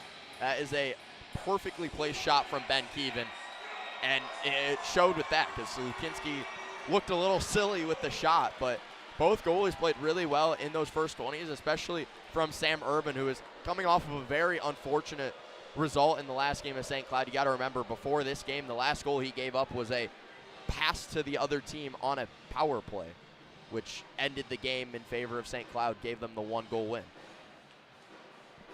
Sam Urban coming into tonight 4th in the NCHC with a .914 save percentage. He's got his fair share of work as well with senior Connor Hasley. Wasn't sure of the goalie rotation with Hasley coming in, leading the NCAA in shutouts last year at Bentley, and then would he control the crease with a freshman goaltender behind him? And that has not been the case. They've split most of the way, and they've had a good dynamic. It's been basically what Greg Powers talked about, 1A, 1B, and it's kind of 1A1, 1A2. I mean, they've both been top goalies for this Arizona State squad, especially against top teams. Arizona State once again going from right to left this time in the second period. Long change. Broncos in their white uniforms going from left to right. Pair of top lines out there. Michaels and McGurn in the dot. McGurn wins it back to Barron straight away. Over to Court, far side. Shimmick at the red line gets it in far side behind the goal. Now Bookman rims it around near side. On the left half wall, banks it off the glass. Henricks is there, chips it as far as Court in the middle. Now he backtracks to his own end, hits Barron on the near side. Now to Lucius off his stick at the blue line and chips it behind the goal. Slukinski out of his goal to crease, or to play, I should say, as McGurn almost intercepted that. But here come the Broncos the other way. Near side, it's Whitelaw across the blue line, stops up on his backhand, surveys, tries to go far side to the left circle to Henricks, or to Michaels, excuse me. Bozer now on a feed from Lucius. Bozer double clutches on that. Now Lucius gets stapled into the wall by Michaels. Now Volk tries to flip this high. Morrell jumps, uses all of his 6'3" frame to get that puck out of the air, and Bookman retrieves in his own end for the Western Michigan Broncos. To Volk, back to Bookman, far side. Off the glass, off the stick of Wisdom, and they're going to say it bounced over his stick. That puck will come 200 feet the other way in the Western Michigan end for an icing. 18:59. Minute 1 has gone by here in period number 2. An almost near turnover, which could have ended up in a high-danger scoring opportunity for Sean McGurn behind the net. Again, that's where Arizona State has created a lot of his offense through the first 21 minutes of this game. Face off to the left to Hampton Slukinski. It'll be Morrell and Grant Slukinski to do battle, the two centermen there. And before we do that, linesman has something to say. It's Troy Merritt. Same officiating crew as last night, who did a pretty solid job, I would have to say. Linesmen were a bit picky on the draws, as they always are. Powell is right behind Morrell on this faceoff if he can win it back. Puck is down finally and is one to Valente, far side. Clears it to Volk. Defenseman gets the red line and gets it to the below the Sun Devil goal line. Kipke on his backhand, far side for his D partner, Lincoln Keene on the half wall. Valente tries to chip it by him. Keene stands strong. In a precarious spot as the D-man, as he gets his pocket picked by Zachariah Wisdom. Now far side, Valente. Valente down low to Wisdom. Still on that far side half wall, working towards the middle top of the point. Now left circle, here's callback, far side, Valente! One-timer from the right circle, misses just wide of the goal of Sam Urban. I believe Powell got a stick on that shot. Regardless, great eyes from Callback as this goes outside the line. Referee's arm is in the air. I think there's going to be a Western Michigan penalty here, just a minute 41 into this second period. It's going to be Garrett Sidlowski. Or was that Liam Valente making his way over?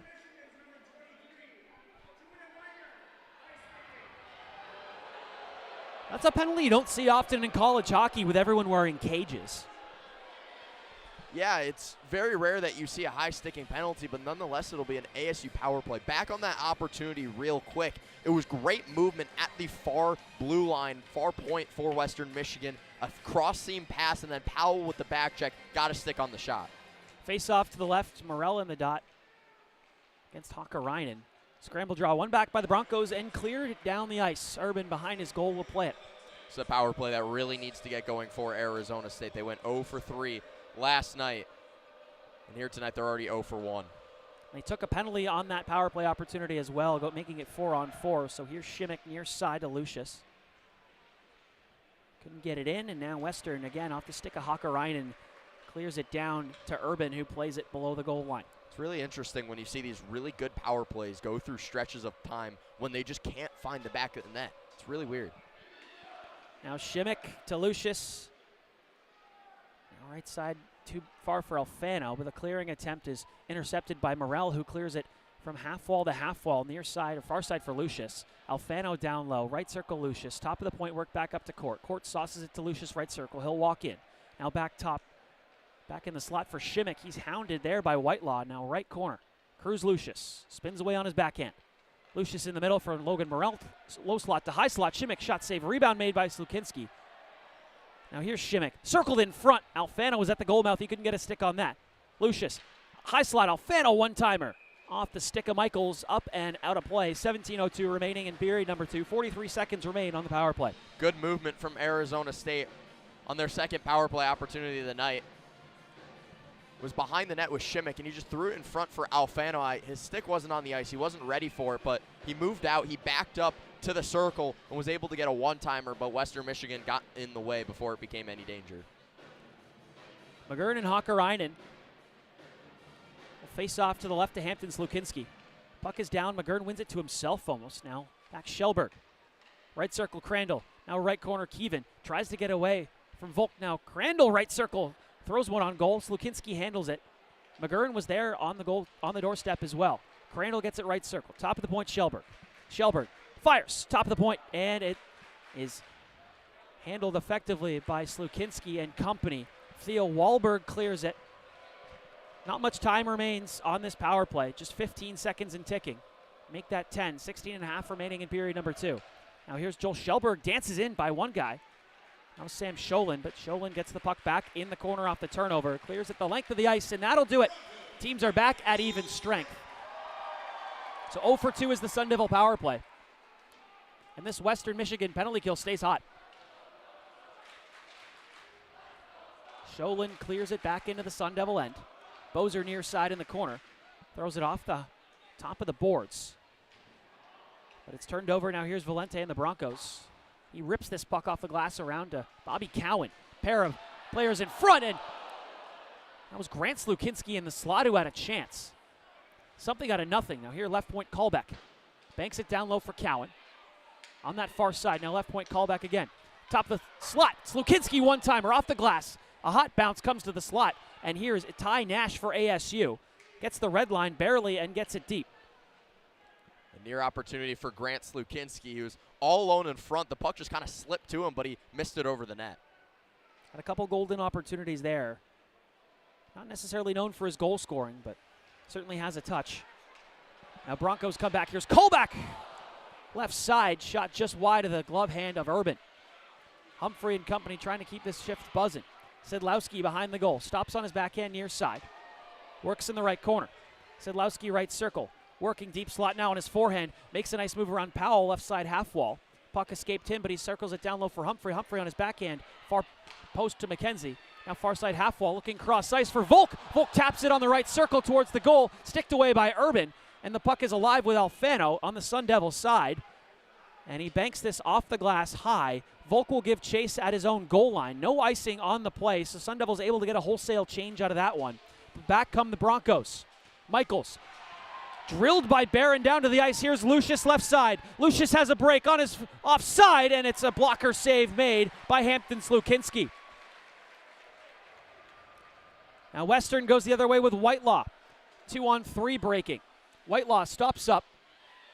Gets a cross check from Barron as Henricks muscles a man off the puck. Lucius drops it for Shimmick in their own zone. Shimmick tries to return the feed. Saucer up ice. Lucius is almost out of gas, but he's going to try and beat Bookman to the puck, and he does. Uses his body position to outrace Bookman, but the Broncos will get this puck back.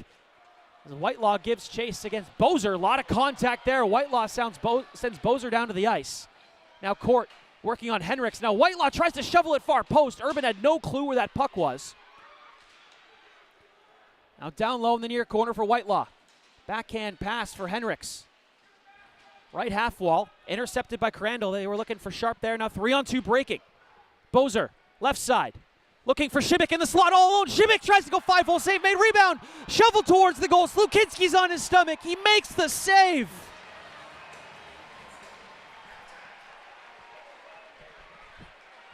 Hampton Slukinski. Are you serious?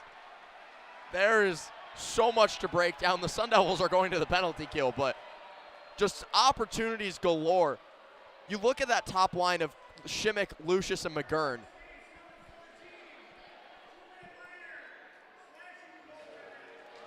So slashing the goaltender. That's another penalty I've never seen called. I would assume it would just be a slash, but nonetheless, Shimmick and Lucius had two of the best opportunities of the series for each other.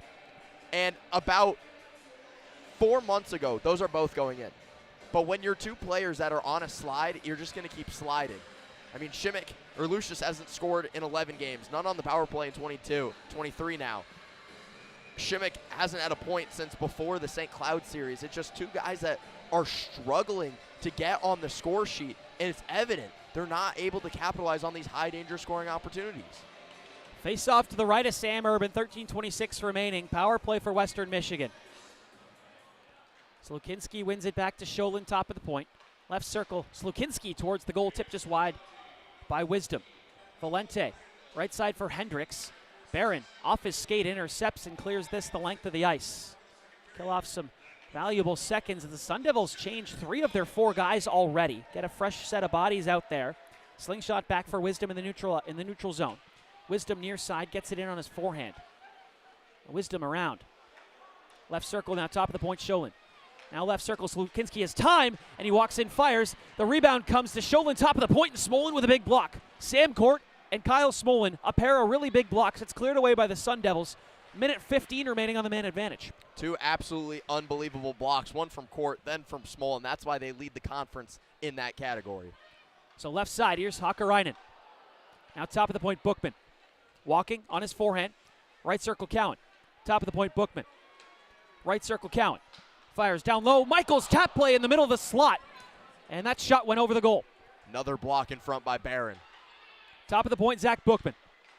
Fakes, now right circle, Cowan. Cowan down low. Hakkarainen goalmouth, and he couldn't put that one home. Right circle, Cowan. They go down low for Hakkarainen. Now in the middle, Michaels. Right pad save. Now backdoor, far side. Whitelaw missed high over the net. The Broncos are buzzing on this power play. Bookman, top of the point. They got him on the ropes. Whitelaw, one-timer from the left circle, and it's shouldered away by Urban. Left circle to right, here's Cowan. Cowan, drag shot, blocked by Tucker Ness. Whitelaw, left circle. Top of the point, Bookman. Now fakes one-timer side, interrupted by Shellberg. Now Shellberg has a partial break for the defenseman. He's 1-on-3, stops up, and just gets this down. Boy, what a kill from Arizona State. 5 remain on the power play for Western Michigan as they break this puck up ice. Here's Bobby Cowan. Hard hit into the wall. Arm goes in the air. Kyle Smolin could get a massive penalty here. Cowan gets right up. Based on how hard and how he went into the boards, they could deem this a hit from behind. Yeah, Cowan went straight into the boards, numbers facing outward after Kyle Smolin's hit.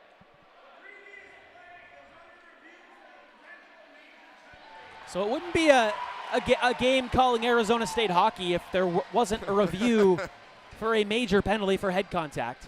We'll see if this one goes in favor of ASU, but the interesting thing on the first look for me, Colgin, is that the contact looks so incidental. It looked like his skates got caught, and he wouldn't have gone into the boards that way. There was no force being really applied by, at least dangerous force, by Kyle Smolin. Yeah, there's really nothing you can do if you're Kyle Smolin on that, but we have a little bit of time. I want to break down just what happened on that power play. They had about 50 million chances on Sam Urban, but it all started from the near side post. I believe it was Hakkarainen who was sitting on that near side post. He had 2 options to go to. He either would pass the puck to the slot, which I think was Valente, or it was Owen Michaels. Owen Michaels was in the middle in that bumper position, and he would take a one-time shot. Or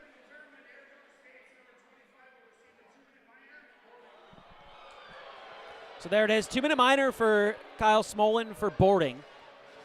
Likely the correct call. I would agree. It wasn't really any force. It was unfortunate for Cowan for sure. Pat Ferschweiler is giving his words for sure, but I'll go back to what I was saying before the referee so rudely interrupted me. How dare he? The 2 options. 1, play it to the bumper for the one-timer shot, or Hakkarainen would use his body and would turn his way to the front of the net and take the shot himself. That seems to be the play that Western Michigan likes to do, one of those 2 options, and we're going to get yet another opportunity to see it go to work here as they get a consecutive power play. Currently 0 for 2.5 I would say they had about a 30-second power play earlier in the first period, but 0 for 3 on the score sheet. Now both coaches getting an explanation from referee Sterling Egan.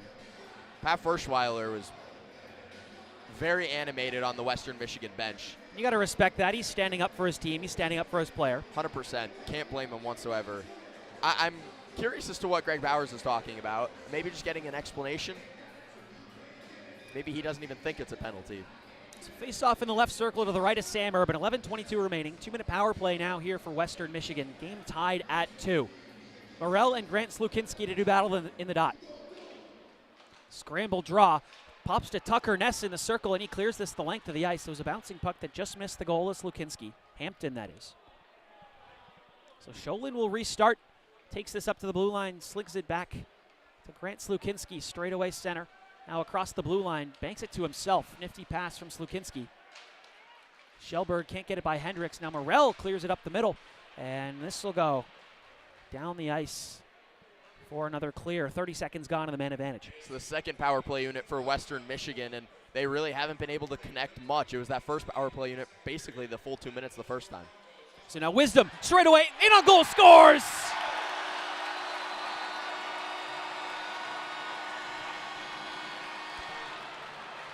Just like that, Zachariah Wisdom on the slingshot gets a pass from Grant Slukinski and makes no mistake.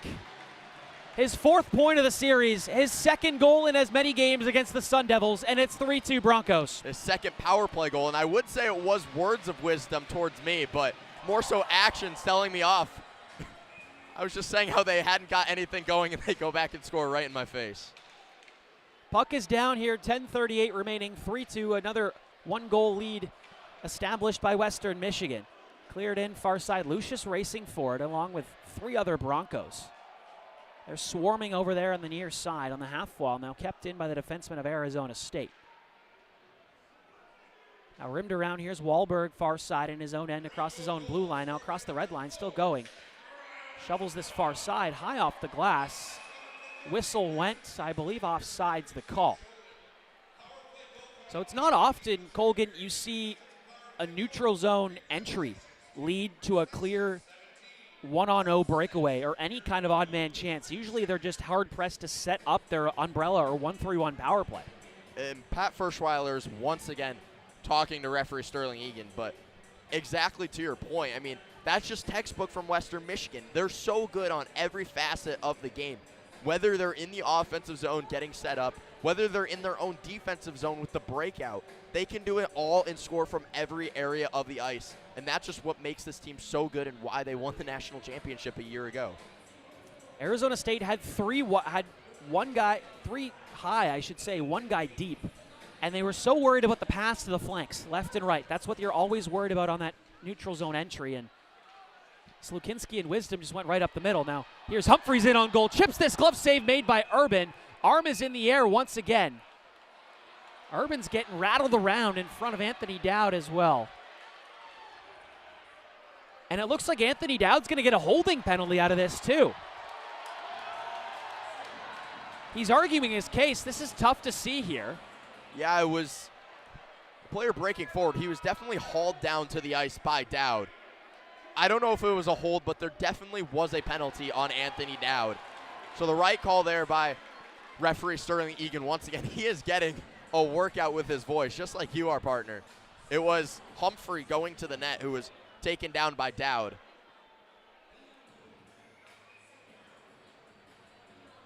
So immediate timeout here. Ice will get shoveled, but boy, the Western Michigan Broncos go back on the power play. And again, Colgin, we've seen a couple of looks from them, right? We've seen that down low play, the bumper play, which has been so effective.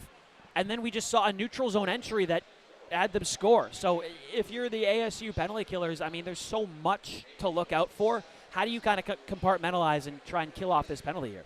Yeah, you really just got to almost break it down in the defensive zone. You need to stay structured while also filling into those gaps, because what Western Michigan does so well is when things go wrong, they make it right. they're able to capitalize on those weird opportunities where the puck is bouncing around and it just falls to someone and they score right away. You really need to be able to keep your head on a swivel, know where the puck is at all times, stemming from the goaltender to the players up at the top, and really limit that bumper play that Western Michigan likes to do. If you can allow Urban to take the guy at the side of the net, he's going to make the save 95% of the time. If the defenseman can stop the pass going to the slot where they can have such a better angle to shoot at, this penalty kill for Arizona State will be much more successful. So Ness and Morrell are the forwards. Schellberg and Barron are the defensemen. What a statement. Top unit out there as well. I mean, technically on the roster, you have 3 defensemen out there with Tucker Nesby and the Swiss Army knife for this Sun Devil squad. And I would say Logan Morrell is probably the most defensive player on ASU's forward lineup, so there's technically 4 if you want to count it like that. Top unit, Valente, Wisdom, Henricks, and Sam Scholin, the lone defenseman out on this unit.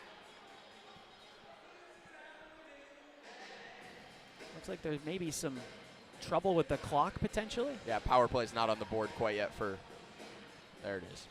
So it's an Anthony Dowd holding penalty that puts Western Michigan on the advantage here. 10:09 remaining in the second period, 3-2 for the Broncos. Face off to the right of Urban, won by Western Michigan. Valente, left point, now top of the point, Scholin. He'll have a shot on goal, and it's just off Wisdom and wide near side. Big collision there on the near side half wall. And Ness looks like he handed that puck out of the zone. Whether he closed his hand on the puck, I'm not sure. But now Wisdom and Slukinski will bump this back. Now they'll work it wide to Henricks. Top of the point, Scholin now. Right circle, Valente. Top of the point, Scholin once again. Looking shot, faking. Right circle, Valente on his backhand. Now settles it on his forehand. Scholin, top of the point, fires. Save made, Urban. Rebound in the slot on the stick of Morrell, and he clears this the length of the ice. That unit will go for a change. Second power play unit will come on for Western. With the amount of shots that Western Michigan has gotten in these 2 games, 40 plus yesterday, already 20 today, Arizona State has blocked more, and they've just missed the net a bunch of times. There's been at least 15 or 20 opportunities that they could have gotten on net for more shots. Second unit out here. Now Bookman, top of the point. 1 minute remains in the man advantage. Now Cowan, right circle. Bookman, top of the point. Now right side, Cowan. Now left side, Whitelaw, and he fanned on that one-timer. That was a sharp pass across the ice there from Bobby Cowan.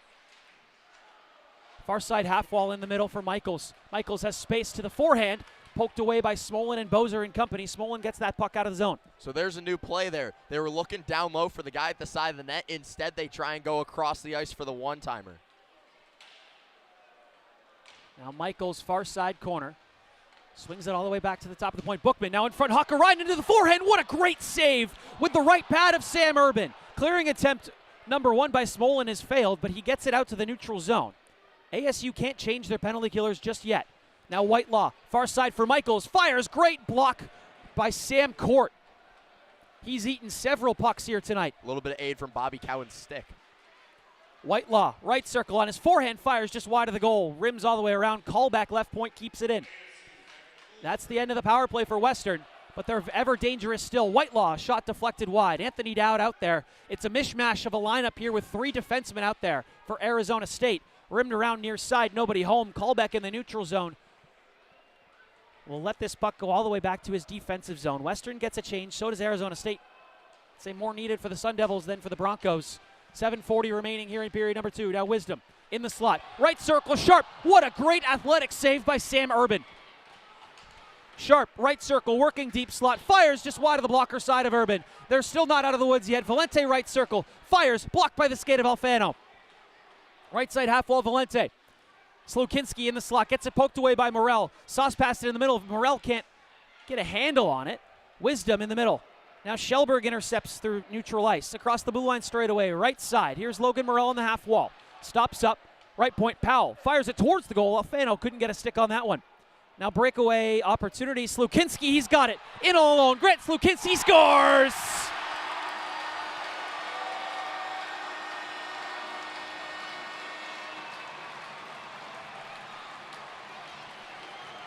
The seas parted for Grant Slukinski, and this place is rocking. It's 4-2 Broncos. At some point, you're going to give way. This offense for Western Michigan has just been peppering Sam Urban over the last 60 seconds, and he was gassed after that, and then he has to face a breakaway. He made so many good saves on that opportunity for Western Michigan, and then Grant Slukinski makes easy work of it. You mentioned him as not being much of a goal scorer. That was a pretty nifty one at that. High glove on Sam Urban. 6:56 remains here as the puck is down in neutral ice near side. Now pops to Kipke in his own end. Far side for Shimmick, sticks it ahead. Too far for McGurn, but Volk gets stick checked by McGurn. Now right point, Lincoln Keene shovels it all the way around, near side for Cruz Lucius. Cycles it for Shimmick, now left point Kipke. Kipke fires this to the goal. Slukinski, Hampton that is, sees it the entire way and gloves it down for a stoppage. It's Arizona State's first shot in quite some time. They haven't had a whole lot of offensive opportunities in this second period. It's been a lot of action down to our end of the ice here, but man, this Western Michigan team has just been pouring it on. You can really tell the skill difference between Arizona State and Western Michigan in this game. They just consistent pressure from all four lines, whether it's the power play, their top line of Owen Michaels, Whitelaw, Hendricks, or their last line. Everyone's able to chip in on offense for the Broncos. And Arizona State, they haven't helped themselves out with those power plays that they've given up, especially on the long change in the second period. But this is a group for Western Michigan that doesn't care what the score is. They just keep going. And I said this last night going into the third period, they just got to keep their foot on the gas, and boy, did they ever. I mean, Pat Freschweiler was quite literally challenging to see if the sixth goal was going to stand or not. And they're showing it here. And if Arizona State can hold the fort for another 6.5 minutes here, that'll be an impressive feat. But this has the feeling that the scales could tip heavily in the favors of the Broncos. Yeah, I talked about it being an avalanche earlier. That snow is starting to fall, and it's falling fast. And if you're Arizona State, I don't know if you want to get in the way of it or not.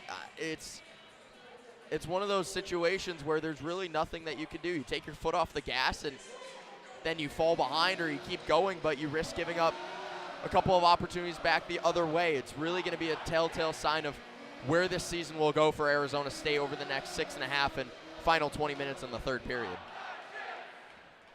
Face off to the right is Slukinski. 6.5 remains. Scramble draw controlled by Cowan and the Broncos. Behind the goal, Bobby Cowan wheeling far side. Flips it off the glass just past the glove of Sam Huck.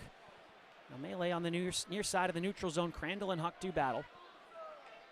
Crandall gets the red line and in for Ben Keevan below the goalie. Stapled to the wall by Zach Bookman. Now Sholin and Keevan. Keevan falls down to the ice. So does Sholin. No call on the play. Arms stay down for both referees. Now Western, near side half wall, they get it out. Across the far side for Bookman on his backhand. Miscommunication with Huck, the forward. Bozer for Shelberg. He's behind his goal in his own end. 5:50 and ticking here in period number 2. 4-2 for Western Michigan.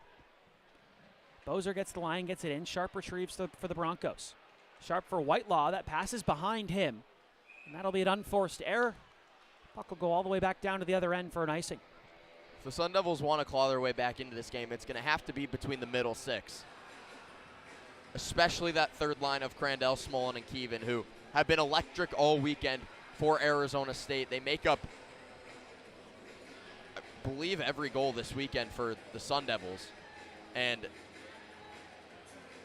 if they want any opportunity of coming back in this game, it's got to be between them, and they got to stay out of the box. 2 of their players on that line have already gotten penalties in this game.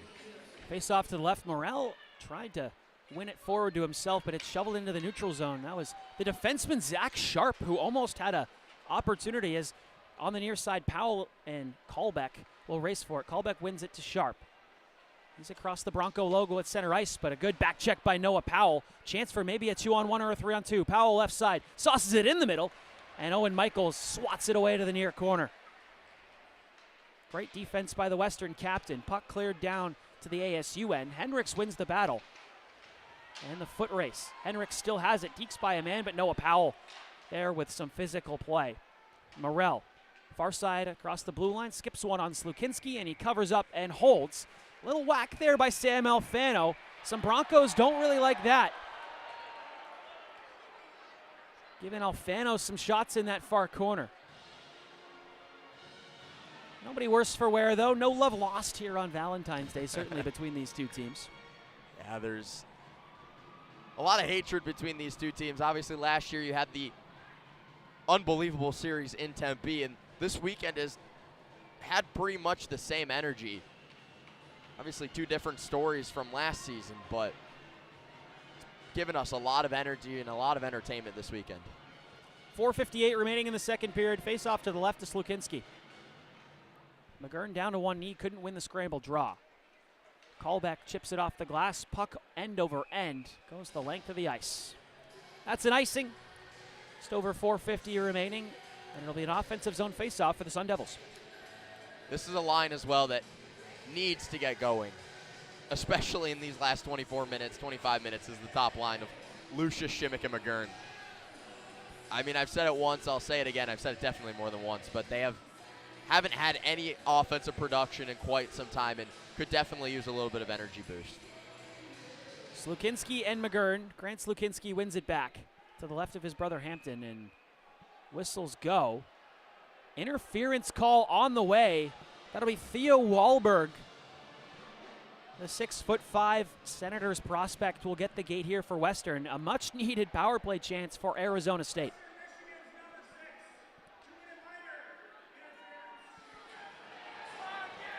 It'll be an interference on Wahlberg. Arizona State 0 for 2 tonight, 0 for 5 on the weekend on the power play. Could definitely use a jump here with a huge capitalization on the man advantage. Face off to the left to Slukinski, Morel, and Hakarinen. Morel wins it back. He's had Hakarinen's number all night long in the dot. Right circle, Lucius spins back on his backhand. Surveys from that right side. Now Shimmick right side again, they load up. Now left circle, Court on the one-timer, fanned on it. It was in his feet. Alfano tries to retrieve. Now Sharp will win the race to this puck. Tries to chip it by Lucius, but he cannot. Lucius goes down in the far side corner. Just a crazy melee, and this puck will pop to Volk. Near side half wall. He has plenty of time, but he only gets it as far as Court at the blue line. So Shimmick and the Sun Devils cycle this back on this near side half wall. Alfano tries to shovel it for Shimmick down low. Just the Broncos with smothering defense. Now it pops to Lucius.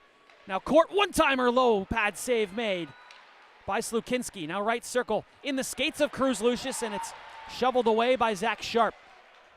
Court in neutral ice at his own blue line, banks it ahead.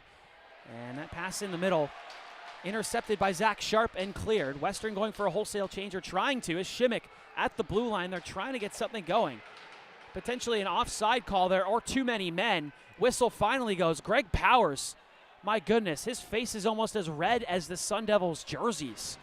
So it looks like we're going to get a too many men on the ice call here, as there was a crazy miscommunication.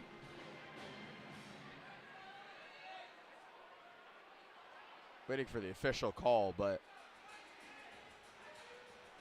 there's still confusion. There was most certainly 5 Western Michigan Broncos on the ice at one time for several seconds. I'm just as confused as everyone on the ice is. I think the referee's mic maybe wasn't working. I think so. They still haven't made an official call. Cowan's heading to the box for the Broncos. So 5-on-3 for Arizona State for 52 seconds. And you know what? I give credit to Sam Urban for that. He played that puck. He could have let his defenseman take that, but he played it up ice, and that's what created the confusion, because Western knew they were potentially going to get caught. And remember last weekend, he had that exact same play to end the St. Cloud series, and it didn't go well for him at all. And I believe head coach Greg Powers is going to take his time out right now, which gives us a little bit of time to talk about the momentum of this power play. I believe it was the North Dakota series. They had a 5-on-3 power play as well, and head coach Greg Powers elected to use his timeout. And for the Sun Devils, they did not capitalize on that power play, ended up losing the hockey game.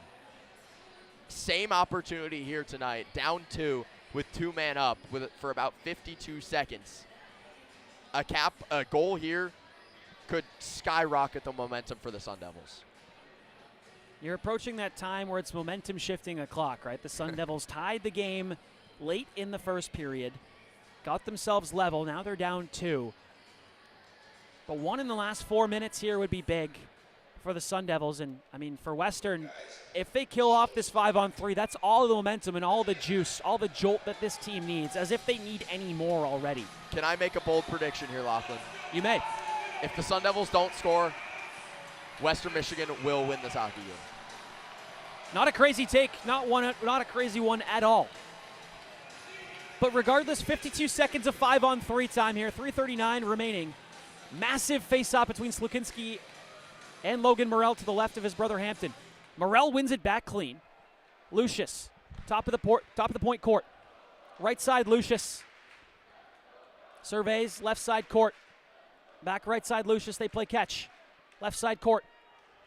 Lucius and Court will switch. Lucius on his one-timer side. Court down low near post. Morrell could shovel it towards the goal, and the Broncos try to get this one out. It's off the referee to Alfano. Fortunate bounce for the Sun Devils. Morrell near corner. Alfano below the goal line. Near quarter, Morrell. Left side, Lucius. Off a stick, and that puck goes outside the zone. Sam Corda neutralized, 15 and ticking here on this 5-on-3 chance. Now they get it ahead to Alfano. He's cross-checked down to the ice, but Lucius has it deep slot. Stops up, leaves it for Court, top of the point. Left side, Shimmick. Shovels one in front, it's blocked. Now, right side, backdoor. Oh my goodness. Morrell just missed it wide at the near side post off a cross-seam pass. It's a 5-on-4 chance now for 55 more seconds. Here's Wahlberg, the man who took the initial penalty, one-on-one with Sam Court. Wahlberg just killing time, shovels this behind. This is Bennett Shimmick for ASU, leaves it for Lucius.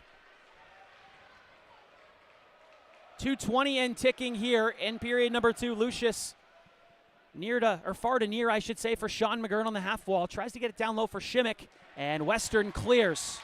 30 seconds remain as Sam Urban plays it below the goal line. So many opportunities for the Sun Devils. Morrell had a 6x4, but couldn't put it in. So Bozer straight away tries to get between Bookman and Hakkarainen. He gets by one of them. Gets this in, but it's off the glass. Rimmed around to Shellberg. Shellberg top of the point, right side. Crandall looking left side. Bozer. Good stick by Hakkarainen. That puck goes up and out of play. 12 seconds remain on the man advantage. A minute 51 in period number 2. That's just a breakdown for the Sun Devils. They weren't really able to get much set up on a 5-on-3 power play. They had the one good opportunity to Morrell backdoor, but he got a little bit tied up, a little bit handcuffed there, and wasn't able to get a shot off. He was just trying to deflect it, and unfortunately for him and ASU, it went wide and not into the back of the net. Face off to the left of Hampton's Lukinski. His brother Grant is in the dot for the Broncos, facing off against Sean McGurn. Still 12 seconds on the man advantage. McGurn tries to win it back, but it's won by Western. Wahlberg now near side Valente. Off the glass and out, rimmed hard around as well. Shellberg far side half wall in his own end. Doesn't get a lot on that backhand. Now him and Slukinski go crashing into the wall below the goal line. Crandall is there, and Western Michigan has killed off that 5-on-3 extended chance. Much to the avail of this crowd is Crandall.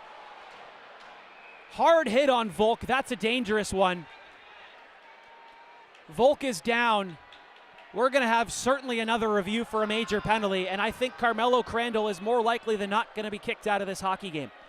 It's this line once again. It was Smolin earlier in the game. This time it's Crandall. And I would be shocked, especially with the result of Volk on the ground, if Crandall plays another minute in Lawson Arena. Fans are giving their opinion. The Lawson Lunatics certainly voicing their opinion, and boy, that looked like a far more dangerous hit. And again, the contact was fairly incidental. It's just the way that he went into the boards. And again, that's Colby Volk from Fort Worth, Texas. You've got to hope that he is okay. He looks very shaken up. He's still on his back. The trainer is talking with him, and they've just opened the doors just to his left. You've got to hope that the only medical attention that's going to come to him is this trainer. Man, what a scary collision. They braced his head with what looks like a towel, and now they have indeed brought a stretcher out onto the ice.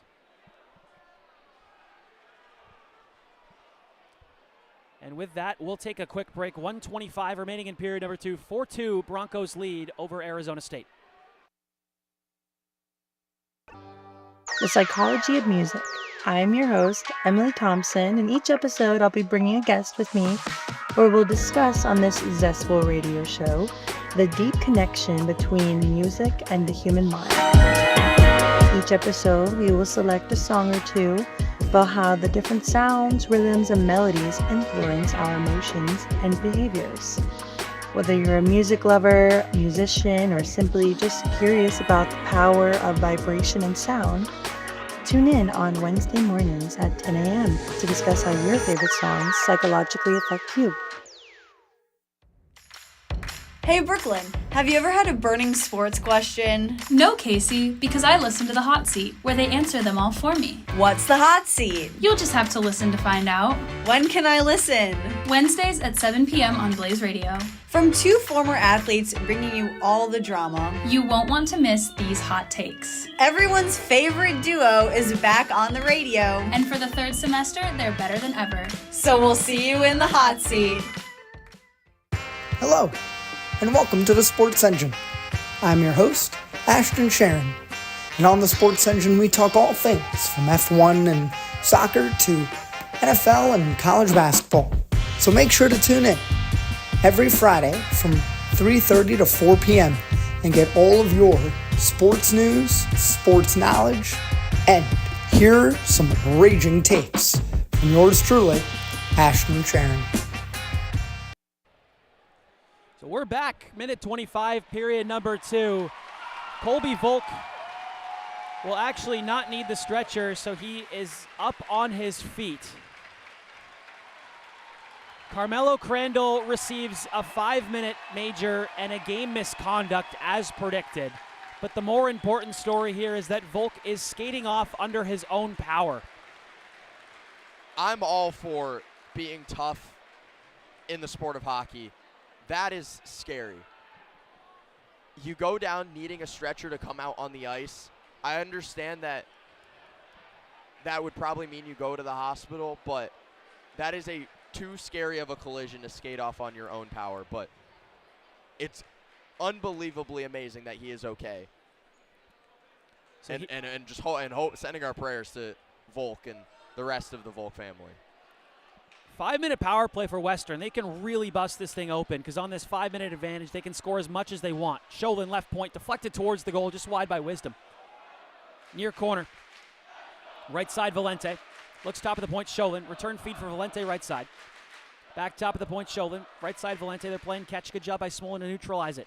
Left side, Slukinski. Top of the point, Lochlan. Walks to the middle.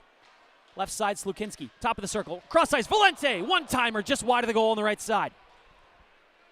Slukinski to Lochlan, top of the point. Back to Slukinski, left side. In the middle, Henriks fires. Left pad save made by Urban. Valente left side, or right side, I should say. Top of the point. Now right side, Valente in the crease. A rebound by Urban. Nobody home for Western. Smolin at the far side. Clears at the length of the ice. 38 seconds and ticking here in period number 2, but still over 4 minutes remain on this power play. Wisdom was right there. He just wasn't able to get a stick on it. So now near side, it's Bobby Cowan in the second unit here. 24 and ticking. Cowan right side, top of the point, Bookman. Right circle, Cowan. At the top for Bookman, back to the right side, Cowan. Down low, deflected on goal. Hakkarainen, Michaels whack away at it. They whack away at near side. And it's just missed by Whitelaw. Tried to deflect that almost with his chest. Now top of the point, Bookman walking. Left side, Hakkarainen scores!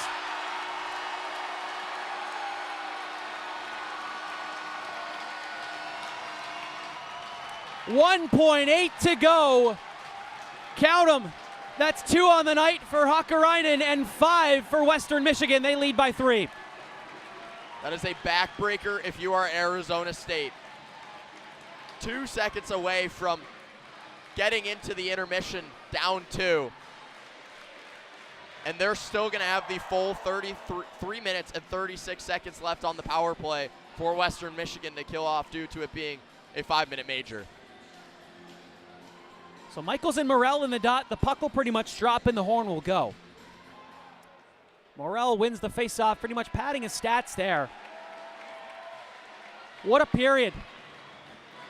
3 goals by Western Michigan to bust this thing wide open. A 3-goal advantage like they've had so often this weekend is restored for the Broncos as we head into the intermission here. Yeah, this is going to be really tough for Arizona State to come back from. You're going to have under 17 minutes of 5-on-5 action at least in this next period. You're down 3 goals after giving up a goal in the final 2 minutes. And this Western Michigan team is most certainly not going to go away. They're going to want retribution for Carmelo Crandall and what happened to Colby Volk. But this is just the dominance of the Broncos. You give them one opportunity, and they're going to capitalize on it. And that's celebration by Hakkarainen as well. He went all the way from the far side left circle into the left corner as he shot it, and he made his way all the way widthwise of the ice to celebrate with the Lawson Lunatics here as they lead by 3. 40 minutes down at Lawson. This place has been rocking all night, and why shouldn't it be? 5-2 Western Michigan leads. We'll be right back here on Blaze Sports. Don't go anywhere.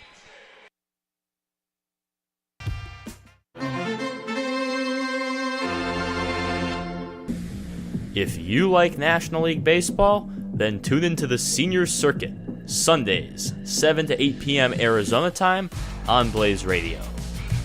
Shohei Ohtani's just not going to be that good of a pitcher. Ryan Nelson has all-star potential. My hot take for the National League is that the Pirates will finish at the top of the National League Central and claim a spot in this year's playoffs.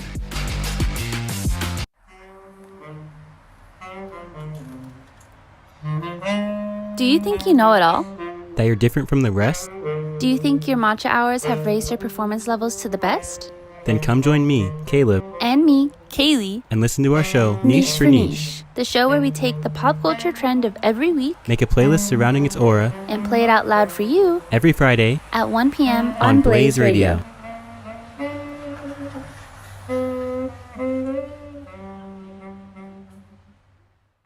Tune in to Specific Sports on Wednesdays at 1 p.m. Arizona time. Your host Jordan Pullett and co-host Noah Chavez discuss everything to do West Coast sports, whether it's the MLB playoffs, beginning of the NBA season, college sports, or even the biggest chunk of the NFL season. Tune in every single Wednesday to hear 2 West Coast natives discuss everything to do with West Coast sports in the fall on BlazeRadioOnline.com. You know, Timber, I'm glad we're both on the same page. We love fangirling. Me too, Jazz. That's why we made a whole show about it. The Fangirl Forum is back and better than ever. Join us every Sunday at 1 p.m. on Blaze Radio to hear the rundown on all our favorite shows, movies, books, and more. Tune in at BlazeRadioOnline.com. Channel your inner fangirl.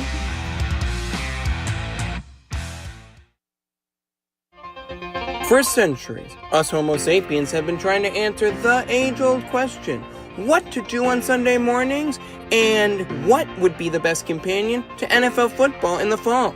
Until now. Returning to Blaze Radio at 10 a.m. every Sunday, hosted by Jack Footer, aka J Foo, it's the J Foo Show!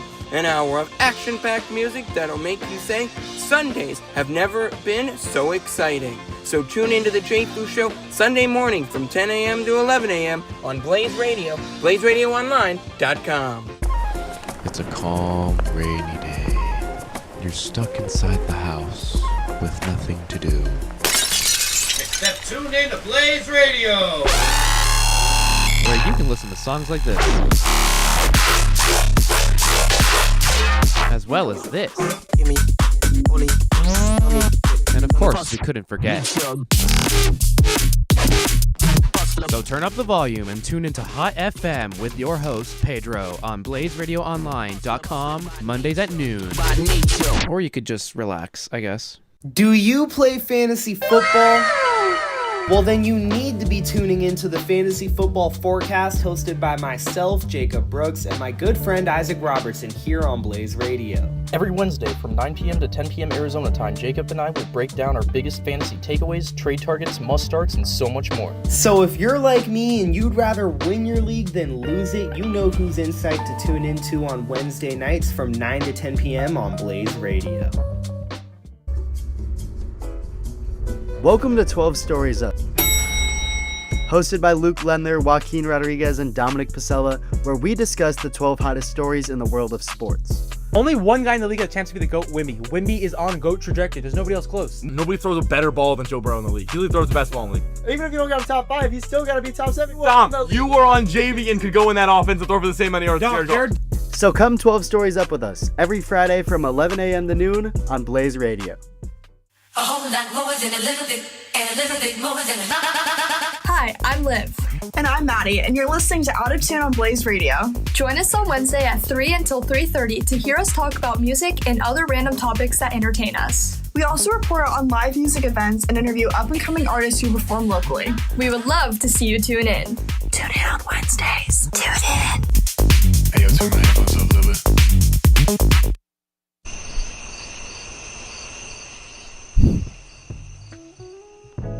While others are sleeping, we are up breaking down the sports world. The NFL, NBA, MLB, NHL, college football, college baseball, UFC, and so much more. For your weekly sports news, tune into the Breakdown After Dark on BlazeRadioOnline.com with Casey Smith, Aiden Dobell, and Keenan Vaughn, Tuesday nights from 9 to 10 p.m. When I say kettle, you say hot. Kettle. Hot. Kettle. Hot. When I say every, you say Sunday. Every. Sunday. Every. Sunday. That's right, folks. Every Sunday from 5 to 6 p.m. on BlazeRadioOnline.com. Tune into the Kettle Hut with Nathan Kettle as the host with a special guest each and every week, talking all things sports, including their favorite sports teams, how their seasons are going, and what the future holds, along with a specialty draft of the guest's choosing, where they decide, and we have some fun every Sunday on BlazeRadioOnline.com. 7 seconds to go. Three-pointer. Double order. Want to stay wrapped up in the madness of March and the glory of Saturday all year round? Tune into Onions, a college sports show, Monday nights from 9 to 10 on Blaze Radio.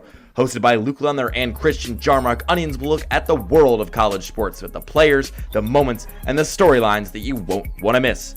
Onions, 9 to 10 p.m. Monday nights on Blaze Radio. Do you like MMA or UFC? Well, come check out Unanimous Decision, the all-purpose MMA show where we interview professional fighters and debate past, current, and future events in the UFC. Tune in every Monday at 7:30 p.m. for the Unanimous Decision. Have you ever wondered why it seems like your team can just never figure out their fundamentals? There's the big gaffe that has plagued Zach Wilson. Are you a sicko who wants to know how your team blew the lead this time? End zone ahead! Touchdown Seattle! Or maybe it just feels like you're watching the same game every week. If this applies to you, then tune in to Roll the Tape every Wednesday from 4 to 5 p.m. on Blaze Radio with Will Anderson, Avery Getchie, and Jack Kemmel. Because it just feels better when you know what you're watching the next time your team is losing. Whether you call it soccer, football, or footy, all of those are synonymous with the world's game.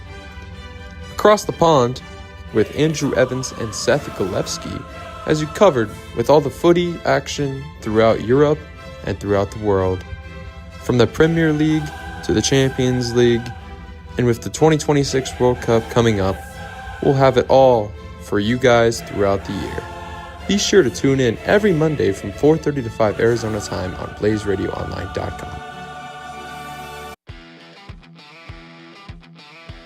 If you love being in the know for sports, the Scouting Session is the place for you. We pull back the athletic curtain, giving you a look into the stars of tomorrow. From the icy rinks in Canada to the racetracks across the West Coast and inside your favorite dugouts, we highlight young athletes from around the globe. Plus, we bring them on the show for more in-depth conversations. You won't want to miss it. Tune in every Monday at 1 p.m. on Blaze Radio.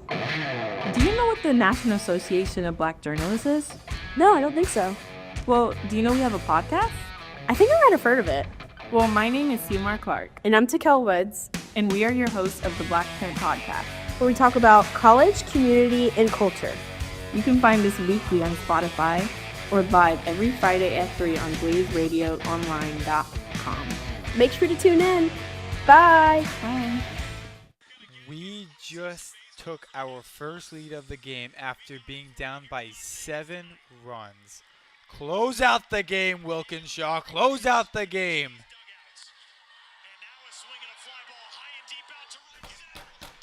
You gotta be kidding me.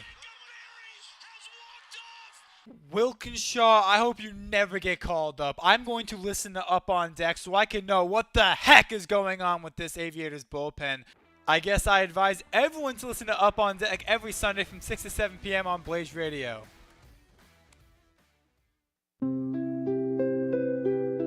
Are you a college student with a week's worth of homework due? Are you a working class citizen who has to be up early? Do you have little to no time to yourself? We don't care! So grab a cup of coffee or a can of Red Bull and tune into Off the Record on Blaze Radio every Thursday from 9 to 10 p.m. Off the Record offers all the news in music and pop culture. And the audience can play along with our new game segments every week. So be sure to tune into Off the Record on Blaze Radio from 9 to 10 p.m. every Thursday. This is your captain speaking. It's time to fasten your seatbelts, open your ears, and board the audio passport. Coming to you live every Thursday from 7 to 8 p.m. on BlazeRadioOnline.com with your pilots Stephanie Doty and Noah Fuller. Each flight will explore the sound and critical reception of local musicians from a new destination. We hope you join us on this banger experience and choose the audio passport as your next airline. Safe travels and salutations.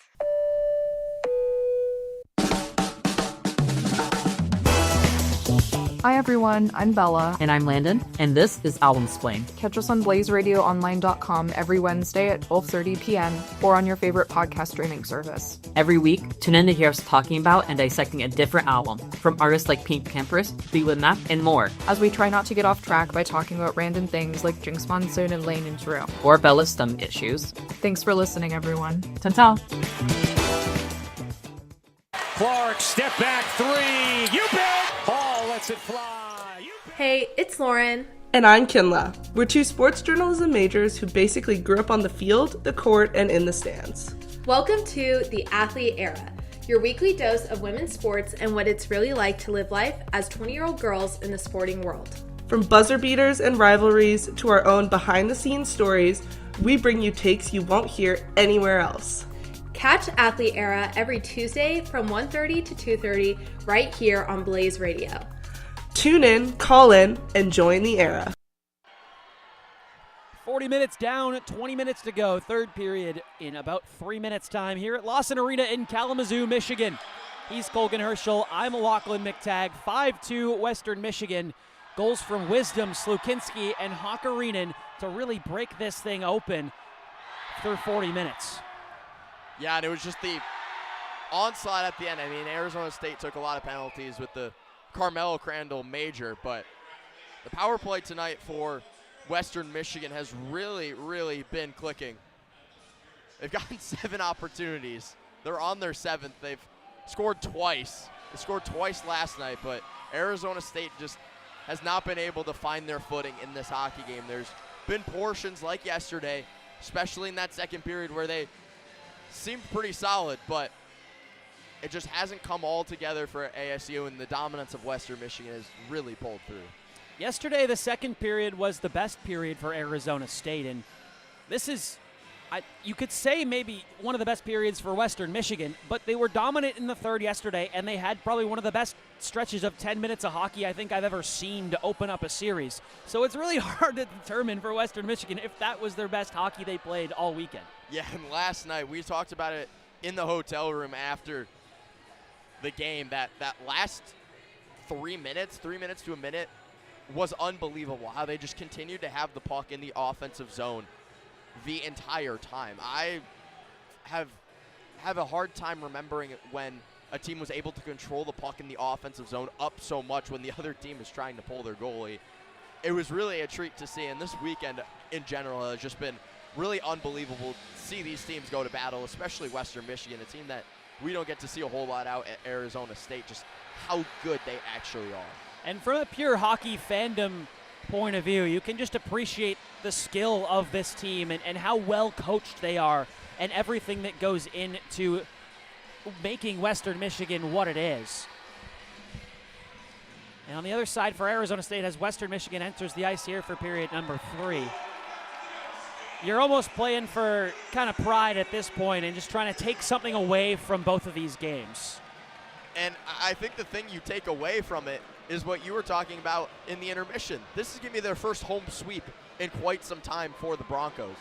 I believe since the new year, maybe even before that the Broncos have had a home sweep, and it's really been a dominant one at that. They have only allowed 4 goals so far to ASU.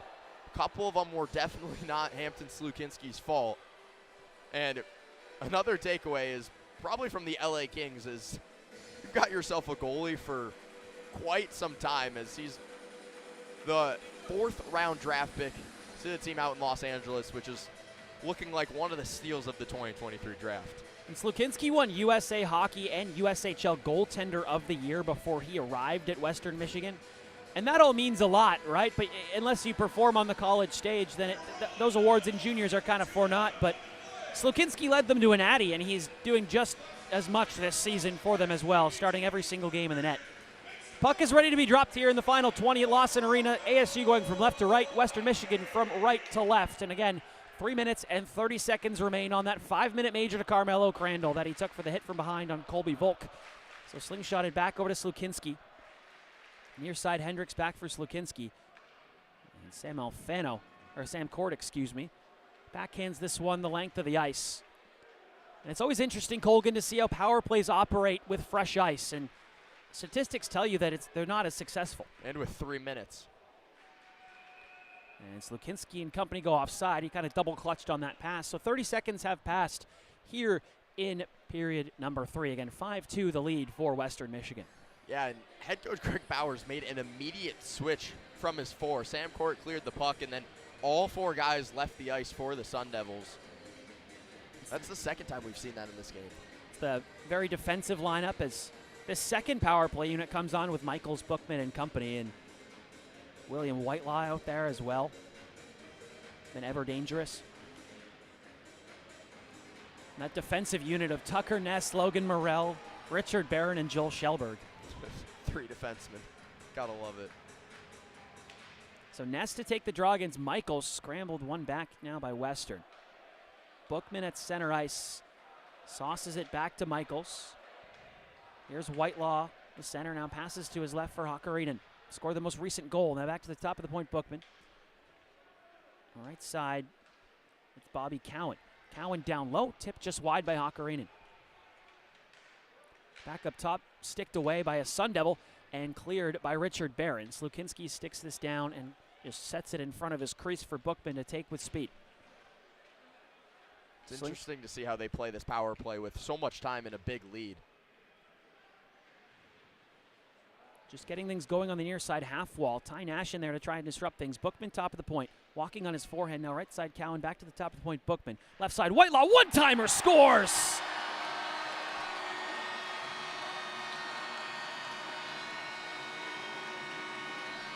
Will Whitelaw.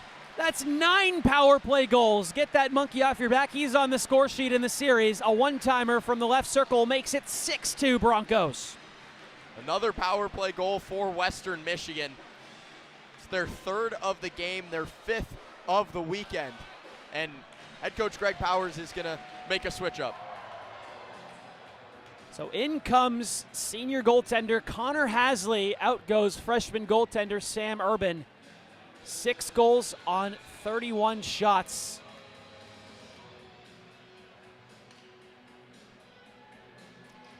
And Hasley not even warm or really ready. Usually referees give a signal, but the puck is down here. 18:33 remaining here. 2 minutes still of power play time. Western scored twice already. Down low, Wisdom in the far corner. Now left side, Hendricks blockered away by Hasley. Puck was loose for a second, but Barron rings it around, and that'll go the length of the ice. This is tough for a goaltender who just faced 45 shots yesterday to come in on a power play as your first test of the hockey game. It's a challenge for Hasley. So Wisdom gets the line, gets it in, but Bozer wins the race. Now Court on his forehand rims it around, and that'll escape the Broncos' territory down the length of the ice. Minute 29 and ticking. They slingshot this back for Whitelaw, the most recent goal scorer.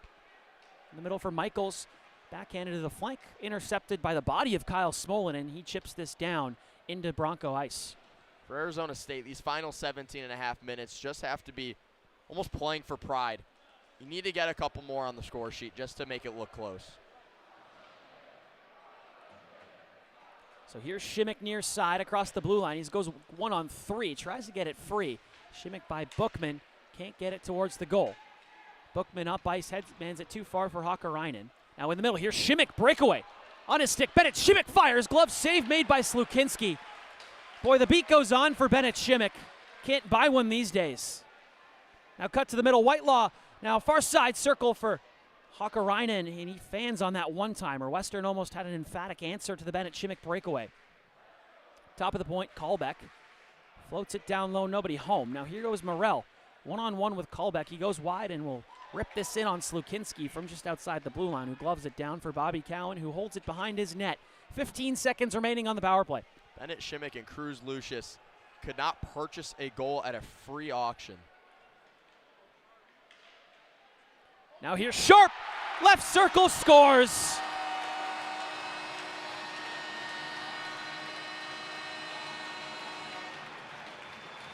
They're piling them on one after another. The extra point is good. Zach Sharp gets in on the action. The defenseman leads his team in points, and he's on the score sheet here tonight. A little bit of action reference from my partner, but that's just a goal that comes from a cooled-off goaltender. He hasn't played at all in this hockey game. It's the third power play goal of this 5-minute power play for Western Michigan. It's unfortunate to have that one go against Connor Hasley if you're him. There's just not a whole lot you can do when you come into the game 2 minutes before and are facing a power play. So this is pretty remarkable. The saying is you can score as many times as you want on that 5-minute power play, but Western quite literally has. So the puck is in the Sun Devil end, still on the power play. Now finally it's over. Finally they're back to 5-on-5. Hakkarainen, left point, Callback, it hops over his stick. Tony Achille out there to give chase. Circled into the red line, and Hasley plays it for Kipke behind the goal. We were talking about the retribution that Western Michigan might give for the hit by Crandell on Volk. They didn't do it with their actions, they did it with their goals. Morrell lays a big hit on Humphrey, but away goes McKenzie up the middle. Now for Sidlowski, right circle. Powell delivers a big body check there. So you got to wonder, as time ticks here in the third period, 15:38 remaining, how physical and how chippy does this hockey game get? You have to stay careful if you're the Sun Devils. I know you want to get physical, you want to get payback. You need to be careful. Now Smolin and Wahlberg battling in the far side corner. Now rim near side for Sidlowski. Avoids a big thunderous check from Smolin. Now Barron in his own end. Feeds Alfano, who brings it across the Bronco logo. Alfano near side chips it in. Bookman is there. No forechecking pressure from Arizona State as well. Bookman brings this up ice. Bank pass hits a linesman. Powell in the middle for Smolin. Kyle Smolin backhands Alfano. What a save by Slukinski! They're not out of the woods yet. Deep slot. Kipke fanned on it. Backhands one to Grant Slukinski, who takes this away. 4-on-3 for Western Michigan up the middle. Now right side, Wisdom back in the middle. Now left side, Valente. He misses the blocker side, far and wide of the goal. Boy, Hampton Slukinski didn't need to make that save. But he's just showing off. He did make the save, and it was unbelievable. Yet another 10-beller from Hampton Slukinski. Unbelievable. Lincoln Keene at the red line. Now it's played as Western Michigan in, and Ben Keevan disrupts that. So lines in the blender for Greg Powers in Arizona State with Crandell out. As Keene goes for an ill-advised change, Anthony Dowd trying to change and get on the ice. Sam Huck near side. Shovels it below the goal line. Tucker Ness is there. Ben Keevan getting the little bit of extra ice time due to the Crandell out of the game, and rightfully so. He's been unbelievable this weekend. Scored one of the goals for Arizona State tonight as Western flips it in neutral ice. Dowd across to Barron in the middle for McGurn. So 11 forwards going forward for ASU. Callback near side in his own end. Breakout pass ahead, tipped in by a Western Michigan stick. Hasley out to play, rims it near side for Dowd. He can't get that puck out. Here's Slice. Slice fires one towards the goal. It's blocked initially now at the point. Floated just wide by Wahlberg. Shimmick bites it into the boards. Boy, everything going wrong for Arizona State, but luckily Sean McGurn gets this puck into the Western end. Wahlberg off the shin pads of Shimmick. Cycled down low for McGurn. McGurn looking for a return feed. Now left point Bozer. Circles it towards the goal. Lucius on net, but it's a weak attempt. Hit a stick in front, and Slukinski is there with the save. Boy, going back to that save from Hampton Slukinski. Great setup by who else? Kyle Smolin. Sam Alfano scored 45 goals in the Ontario Hockey League last year. That was a pretty well-placed shot, but Slukinski just was better. And he's been the best this weekend in the crease. He has turned up a dial in this hockey game, made so many good saves on Arizona State, and he's been one of the best players for Western Michigan this weekend, if not the best.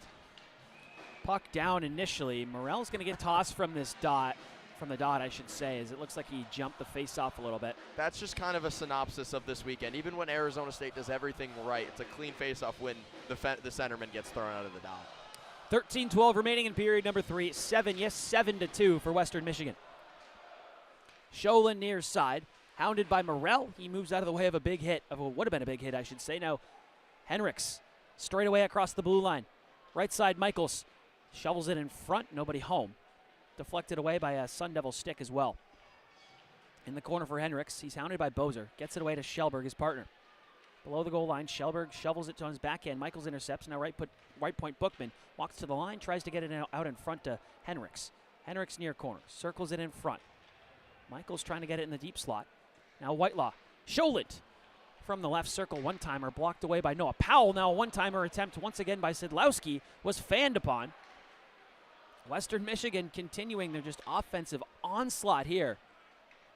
Absolutely relentless. It's like they get one shot and then they just fall into place for the other ones. Just one after another after another. It's unbelievable, this offense. Attacking in waves here.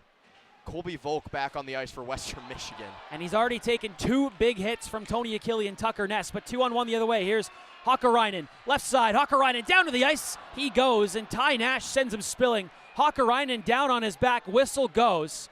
He looks to be shaken up. Same exact spot where Colby Volk was hit and shaken up. So really good that Colby Volk is back in this game. Hakkarainen shaking his head, and he's yelling at the referees as well. To me, that looks like a good, clean hit on the rush. It was close. Definitely close. There was an argument probably either way. I said it earlier. If you're Arizona State, you have to be careful. You can't afford to take any more penalties unnecessarily like that. And just, it's the safety as well of these players for Western Michigan and of your own team. If you do something stupid, they might come back and try and hurt your own team as well. Face-off just outside the Sun Devil end on the far side. One back by Western Michigan, but it's called back in his own end. Puck dribbles all the way down. Takes another hit from Smolin, but he advances the puck up ice as far as Powell in the neutral zone. Callback across to his partner Sharp on the far side. Now up to Slukinski across the blue line out of Wisdom. Intercepted by Barron. He gets it to Keevan. Keevan crossing over with plenty of speed down the left wing on his offhand. Keevan stops up on his forehand. Shields it from Sharp, but Sharp sends him down to the ice packing. Now here's Powell straight away in the slot. Fires. Great glove save by Hampton Slukinski. He was screened. He was guessing, and he guessed correct.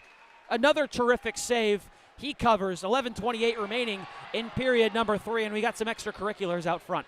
That was Valente and Powell pushing and shoving. I keep getting more and more impressed by Hampton Slukinski the more I watch him play. That time, as you mentioned, Lochlan, he couldn't see. There's no way that he would have been able to see that puck at all. And he still was able to make the glove save on Noah Powell from inside the slot with Kyle Smolin with his butt in his face. I am just shocked as to how good Hampton Slukinski is. We talked so much about him entering this weekend and just how good he actually is. Seeing him in person is a whole different level.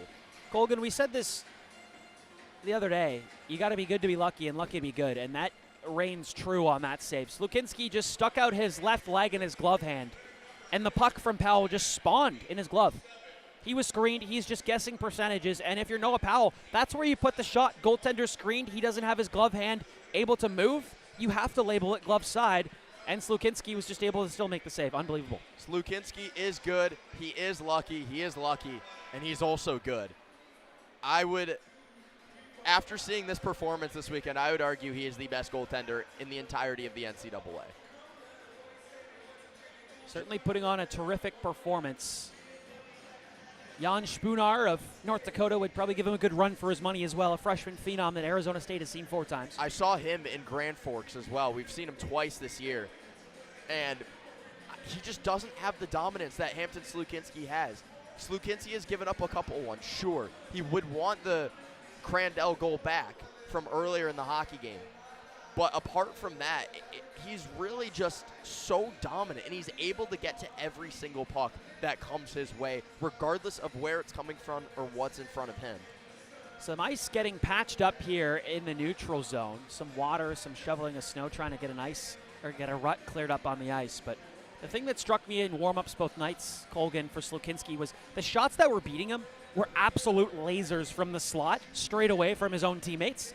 Everything else he was stopping, and everything was sticking him. Maybe bar down, maybe like the Ben Keevan shot. Those are the only 2 goals of the hockey game that have gone in. One he's going to want back, and one that was unsavable. It's unbelievable. Face off to his right, 11:28, 7-2 for the Broncos. Smolin back to Keevan, who fires just high of the blocker side of Slukinski. Keevan looking for his 2nd of the night. And his 4th point of the series already. This puck is chipped in. Here's Theo Wahlberg near side for Western. Round far side. Sidlowski chips it to McKenzie. Hounded by Keevan. Hard work on the back check. Trying to win it back, but so does McKenzie. Now for Humphrey. Gets it down low. Smolin retrieves. Now Keevan kind of out of position. He gets this below the goal line now. Drops it back to Justin Kipke. Returns feed for Keevan, who's got plenty of open ice. Cuts to the middle in the neutral zone and flips it in, and that line will go for a change. Here's Western's Zach Bookman. Now to Wahlberg, he's got to be careful as Cruz Lucius was on him on the forecheck off the bench. McGurn down low for Lucius. Circled in front in the slot for Shimmick on his backhand. Great defense played by Sam Huck.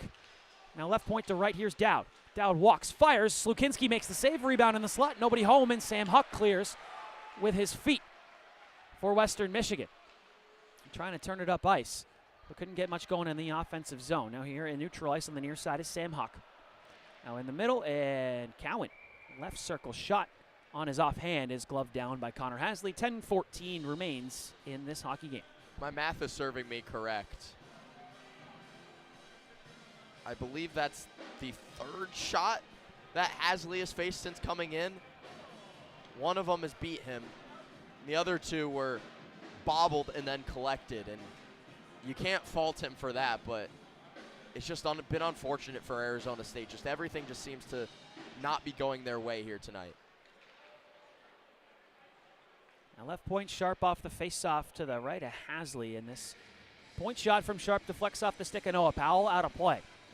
34-24 of the shots on goal. Not as bad of a disparity shot on goal-wise as last night, but the scoreline is much different at this point in the hockey game. Yeah, I was just going to say, it's much closer than it was yesterday, but they've already scored 7. They being Western Michigan. Face off once again to the right, this time of Connor Hasley. One back by Logan Morell to Joel Shellberg. Shellberg for his partner Bozer on the near side. Off glass, and as far as Noah Powell just outside the blue line, looking to get Morell with speed on a chip, and he does. 2-on-2 coming in, now fed out in the slot. Alfano! Slot shot, but Zach Sharp recovers just in time. The heroic stick saves a golden opportunity from Sam Alfano.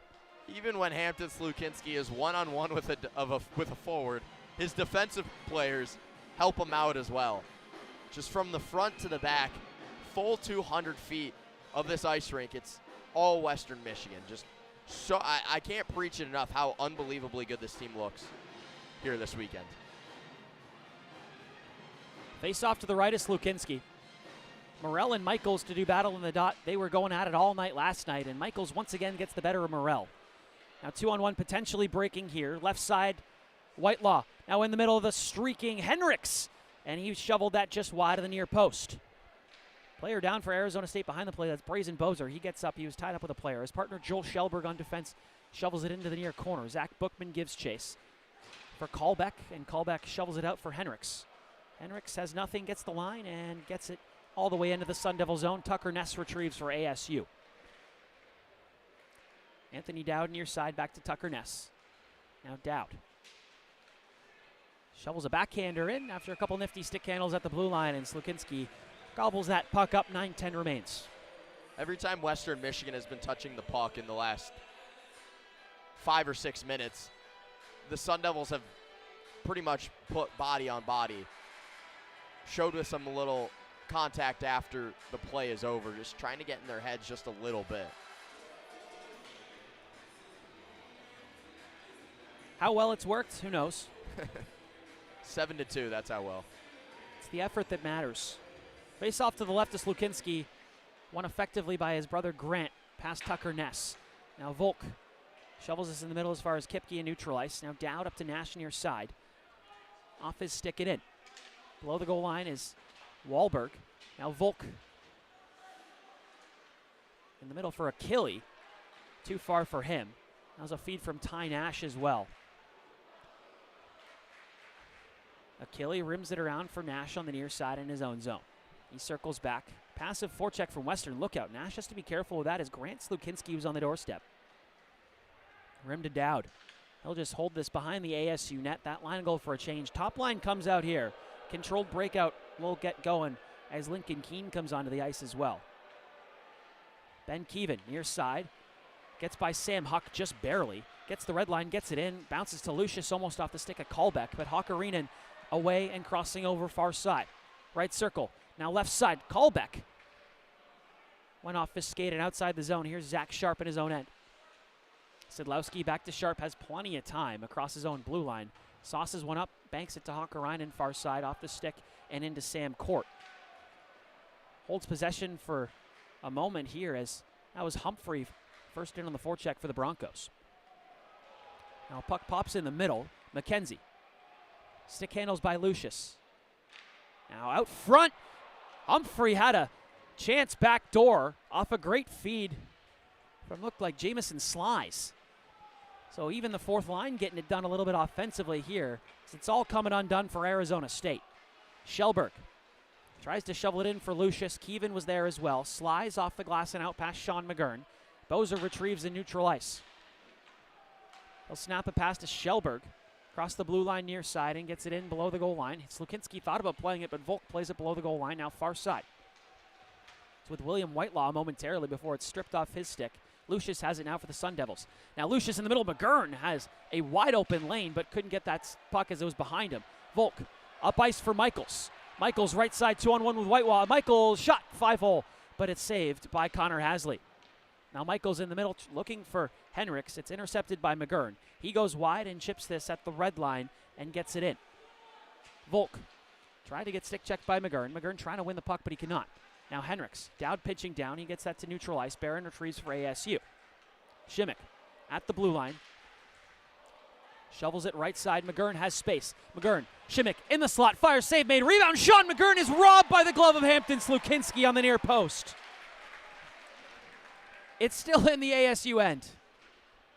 Near side, it's cleared. Barron retrieving back in his own end. No ice on the play as it didn't go far enough down. Alfano off his skate at the red line. It was deflected in, so no icing is called. Bookman banks it for Sharp near side.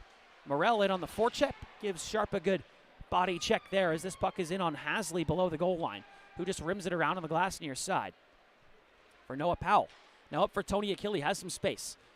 Drops it back in the middle. Kipke, left pad save, by Hampton Slukinski. Noah Powell can't collect, and here's Valente going one-on-one with Lincoln Keene. Valente, right side, tries to cut back on Keene, goes wide, and is shut down by the youngster. Tony Achille, behind the goal. Now it's intercepted. Grant Slukinski out front. Valente shot, fought off by Connor Hasley. 5.5 remain here in the hockey game at Lawson Arena. It's a Saturday night where the Broncos have put up a touchdown on the Sun Devils. Now here's Dowd. Right point. Walks in. Nifty stick maneuver for Anthony Dowd. Tries to reverse play on Colby Volk. And Volk will take down Anthony Dowd, and the Sun Devils will go to a power play with 5:09 remaining here in period number 3. The ice will get cleaned. But, boy, chances at both ends. You know, Lochlan, on Instagram, the NCHC account does this Saves of the Weekend post. I think we're going to be seeing a lot of Hampton Slukinski on that post from this weekend. You think so? If I had to take a bold guess, I would put all 5. I believe it's top 5. I would put all 5 as Hampton Slukinski. I think they can make 2 posts. It's just he keeps getting better. Sean McGurn had all the time in the world off that play from Bennett Shimmick to find Twine. I mean, I saw no goaltender blocking any part of the net from McGurn's standpoint from where we're at. We had a perfect view of it. And still, Slukinski made the stop. I mean, maybe it was a bad shot from McGurn. He shot it on the ice with a sprawling goaltender. That's besides the point. Slukinski is still finding ways to make saves. He has been terrific all weekend. We talked about broken records yesterday. They're all broken. They're shattered. It's been unbelievable from the goaltender for the Broncos. On the other end, Western Michigan again creating chances, and it's got that feeling right now where both teams just kind of want to get out of the building unscathed, and mistakes are kind of piling up on each other. And Western's at home. They're looking for their first home sweep of the new year of 2026, and Arizona State's just looking to get home in one piece. They've dealt with a lot of injuries already. A new line for the Sun Devils as well. Alfano, Morel, and Lucius. Oh, sorry, the power play. See, this is how much action has been going on. We're losing track of the game up here. 5:09 remaining. Sun Devils on the power play. Top unit out there. Morel and Hakarinen. Hakarinen this time gets the better of Morel. Wisdom, far corner. Dumps it down the length of the ice over the stick of Sam Court. Hasley plays below his goal line. Sam Court up ice. Slingshots it back to Lucius, to Shimmick in his feet. Back to Lucius near side. Across the blue line. Shovels it far side. Logan Morel at the right point, left point. Left corner. Now circles Shimmick. Top of the point, Court. Right circle Lucius. Back across the slot looking for Morel on the one-timer. I don't even think he was expecting that pass. Here's Cruz Lucius. Right circle. Fires. Save made. Rebound. Shimmick scores. So finally, Bennett Shimmick. There it is. It's a goal, and with that goal, he's now passed Josh Doan for 8th all-time in points by a Sun Devil. It's not the way he drew it up. Yeah, another squeaky one that got past Slukinski, but, I mean, you can't fault him. He's been terrific all night. But with the history, that's just the monkey off the back for Shimmick and Lucius. It's been a long time coming. Bennett Shimmick has had many opportunities. The referee's talking with Pat Hirschel. I think he's going to challenge this, potentially. I don't know if Pat Hirschel is going to make me eat my words here.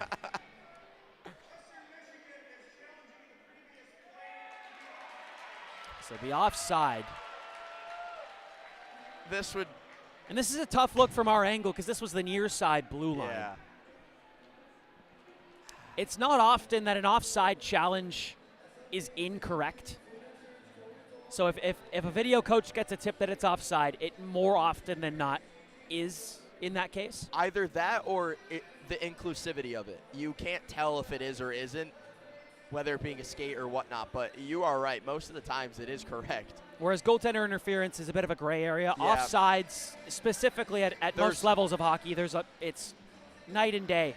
Correct. I mean, there's been some updates. You know, the skate can be hovering in the air. It doesn't have to be on the ice. There's been a bunch of rules. We're getting a look at it at the board, and we're way too far away, in my opinion, to be able to really see much. I don't know about you, Lochlan, but...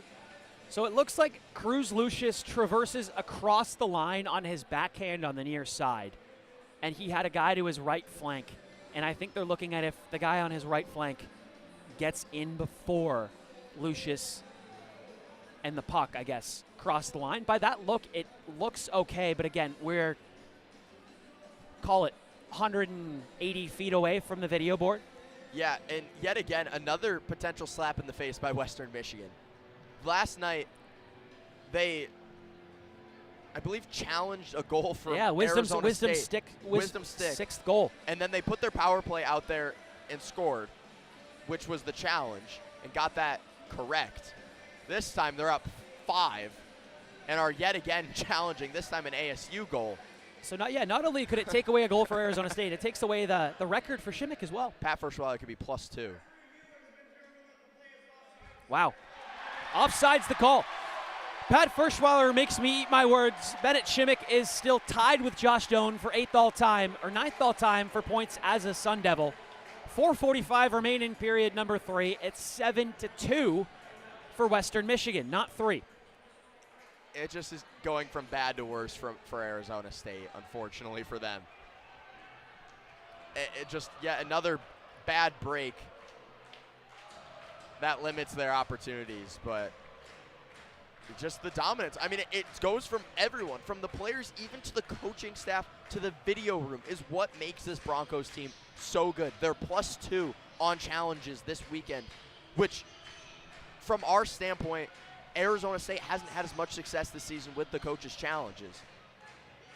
So face-off just outside of the zone. Grant Slukinski wins it all the way back down the ice. So a minute 35 still left on the man advantage for Arizona State to get something done. The top unit is out there once again. And the other significance of that goal is ASU brings it in right side before McKenzie gets it to neutral ice with Sam Court. That would have ended Western's penalty kill streak, and that would have gotten Arizona State and their power play on the board for the first time in this series. Something to hang your hat on, maybe, I guess, going back to Tempe. The hat fell off. So now Lucius tries to cut up the middle, but it's sticked away by Hakkarainen. Slingshotted back for Bennett Shimmick in the neutral zone. He turns back, finds Court near side, now shovels it to the right to Lucius. Now Fano trying to hold the point, and he cannot. Here's Wisdom. Breakaway, Zachariah Wisdom straight away in alone. Save made by Connor Hasley with the left pad. Now Wisdom out front in the slot. Hakkarainen has a backhander on goal. Hasley once again eats it. Except for the one goal that he gave up on the power play, Connor Hasley has looked really good since coming into this game. He's made a couple of huge stops on the Broncos, that time coming on a breakaway. Wisdom tried to go 5-hole. Hasley closed it up, but Hasley, after making 40 saves last night, has looked really solid here tonight. That goal likely that he gave up was just inactivity. I mean, tough spot to come into. Third period, you're already down a bunch. Face-off will be to his right here. 3:47 remains. Kyle Smolin and Grant Slukinski will be the man in the face-off dot. We're talking about a little bit whether who is going to start next week for Arizona State. I feel like this is giving Connor Hasley a little bit of a chance at that for sure. So face-off won in a weird way by Smolin. The Devils are still on the power play here as Bozer rims it below the goal line. Hampton Slukinski has a shot and he gets it out. They say your goalie's got to be your best penalty killer. Well, Hampton Slukinski was the most effective one on that play, clearing it down. So here's Joel Schellberg across the red line near side, now cuts blue line, tries to get by 2 players, and Hampton Slukinski this time gets plenty of airtime on the pass. It's 2 clears for Hampton Slukinski in the span of about 20 seconds at that. Can do it all. And I promise we didn't just travel here to talk about exclusively Hampton Slukinski. My apologies for that. It's hard to not talk about the heroics of this man. So Arizona State dumps it in. The power play is over. The Broncos are back at full strength, so the skid continues on the man advantage for ASU as this puck is dumped in. Kipke wins the race on the far side. Icing is the call. 2:48 remaining in this hockey game. 5-goal cushion for Western Michigan.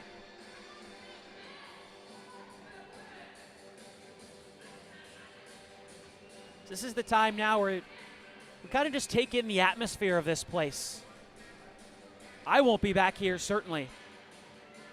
Arizona State doesn't come here next year as well. This is the last time they'll see Lawson Arena before it is no longer after the 2026-27 season. Yeah, unless it's one of those weird double ups for your non-bubble, I guess you could say, opponents. ASU won't be here. They're building a new rink. We got to see it here today, and it was huge. Looked great. Much bigger than Lawson Arena, we'll say that. Now right point tipped on goal. Shot by Michaels was just wide of Hasley. Now Broncos give it up. Now here's Achille near side to far. Lincoln Keene jumps in on the play. Keene going against Callback, a pair of freshman defensemen going at it in the near side corner of the Western Michigan end. Now Tucker Ness sends Zach Sharp down to the ice. Ness gets punched in the face by Zach Sharp as well. He's grabbing his chin strap. Looks like there's a button undone on his helmet. Anthony Dowd retrieves this near side in the neutral zone. Ty Nash chips it in. Callback barely wins the race with Tucker Ness. So after all that, minute 59 remaining, icing is called. Face-off back in the other end. Yeah, if you're wondering why that wasn't called a penalty, even though it should have been. Sharp was on the ground because of the Ness hit. He gave him a punch, but there was a couple of players in the vantage point of the referee in the corner, so he wasn't really able to see that punch. Just a little bit of another shot at Arizona State that the Broncos have taken this weekend. Face off to the right of Hasley.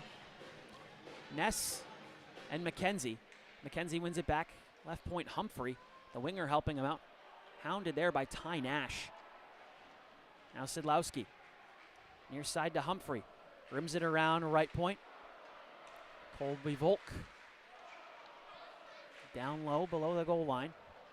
Behind the net of Hasley. 2-on-2 battle. I know Ness has his man pinned tightly to the wall there. Puck squirts free. Ness sends him down to the ice. Ty Nash clears it back. It's just sitting behind the goal. Plenty of physicality there. Finally, this puck will go almost the length of the ice as Colby Volk retrieves for Western Michigan. He banks this up ahead for Sidlowski. Sidlowski left side has a shot. Save made by the shoulder of Connor Hasley. Bad change for Arizona State as well. Now Richard Barron blocks a shot from the left point from Wahlberg. Lincoln Keene far corner in his own end. Off glass, but as far as Hakkarainen. Now cleared in by Sidlowski, who had a golden opportunity, could not convert. Under 60 seconds remaining at Lawson. Barron in the middle, Morrell. Everybody having a good time here in Kalamazoo. Now deflected up with the pass to Hakkarainen. Skips over his stick. No icing called as Keene fends off the check of Sam Huck. Callback to Bookman. Now near corner, it's Cowan. To the half wall, Bookman top of the point. They're just going to work this puck around as much as time allows. At least I think they will. Shot on goal just wide of the net. Referee's arm is high in the air. Arizona State will get another penalty. Hampton Slukinski to the bench. Callback to Bookman. Right side to left. Here's Cowan. Cowan fires, blockered away by Hasley. And it comes outside of the zone. Bookman. I don't think Arizona State's going to touch this puck. 5 seconds remain. Powell. Humongous hit on Zach Bookman. The horn goes. What an interesting way to end this series.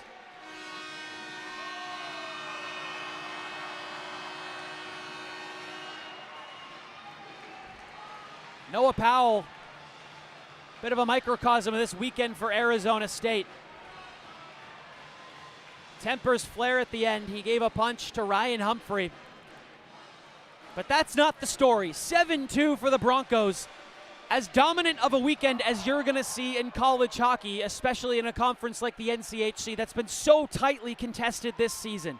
The teams will shake hands at center ice.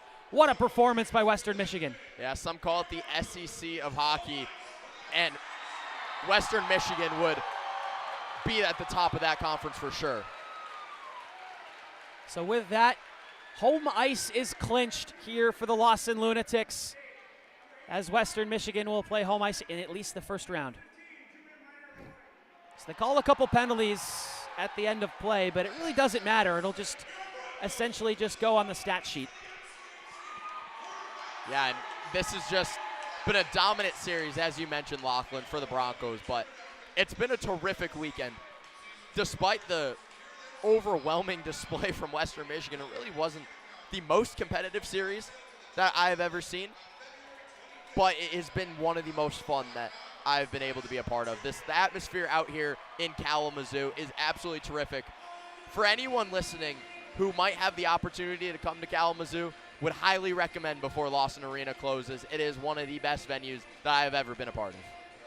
So much history in this building. You look around the jerseys, the banners from old teams, from players in the Ring of Honor, everything that goes into the building, to the intimidating triple crowned Penrose, defending Penrose Cup, Frozen face-off, and national champions. The Western Michigan Broncos have done it all last season. They're trying to do it all again this season, and they're well on their way. Their first home sweep of 2026. They wave the flags high. The Lunatics go home happy and celebrate here in Kalamazoo. That'll finish our coverage here on Blaze Sports YouTube channel. For Colgin, Hirschel, I'm Lachlan McTeague. It's been a dominant weekend. The Broncos sweep the Sun Devils. Have a safe rest of the weekend. Good night.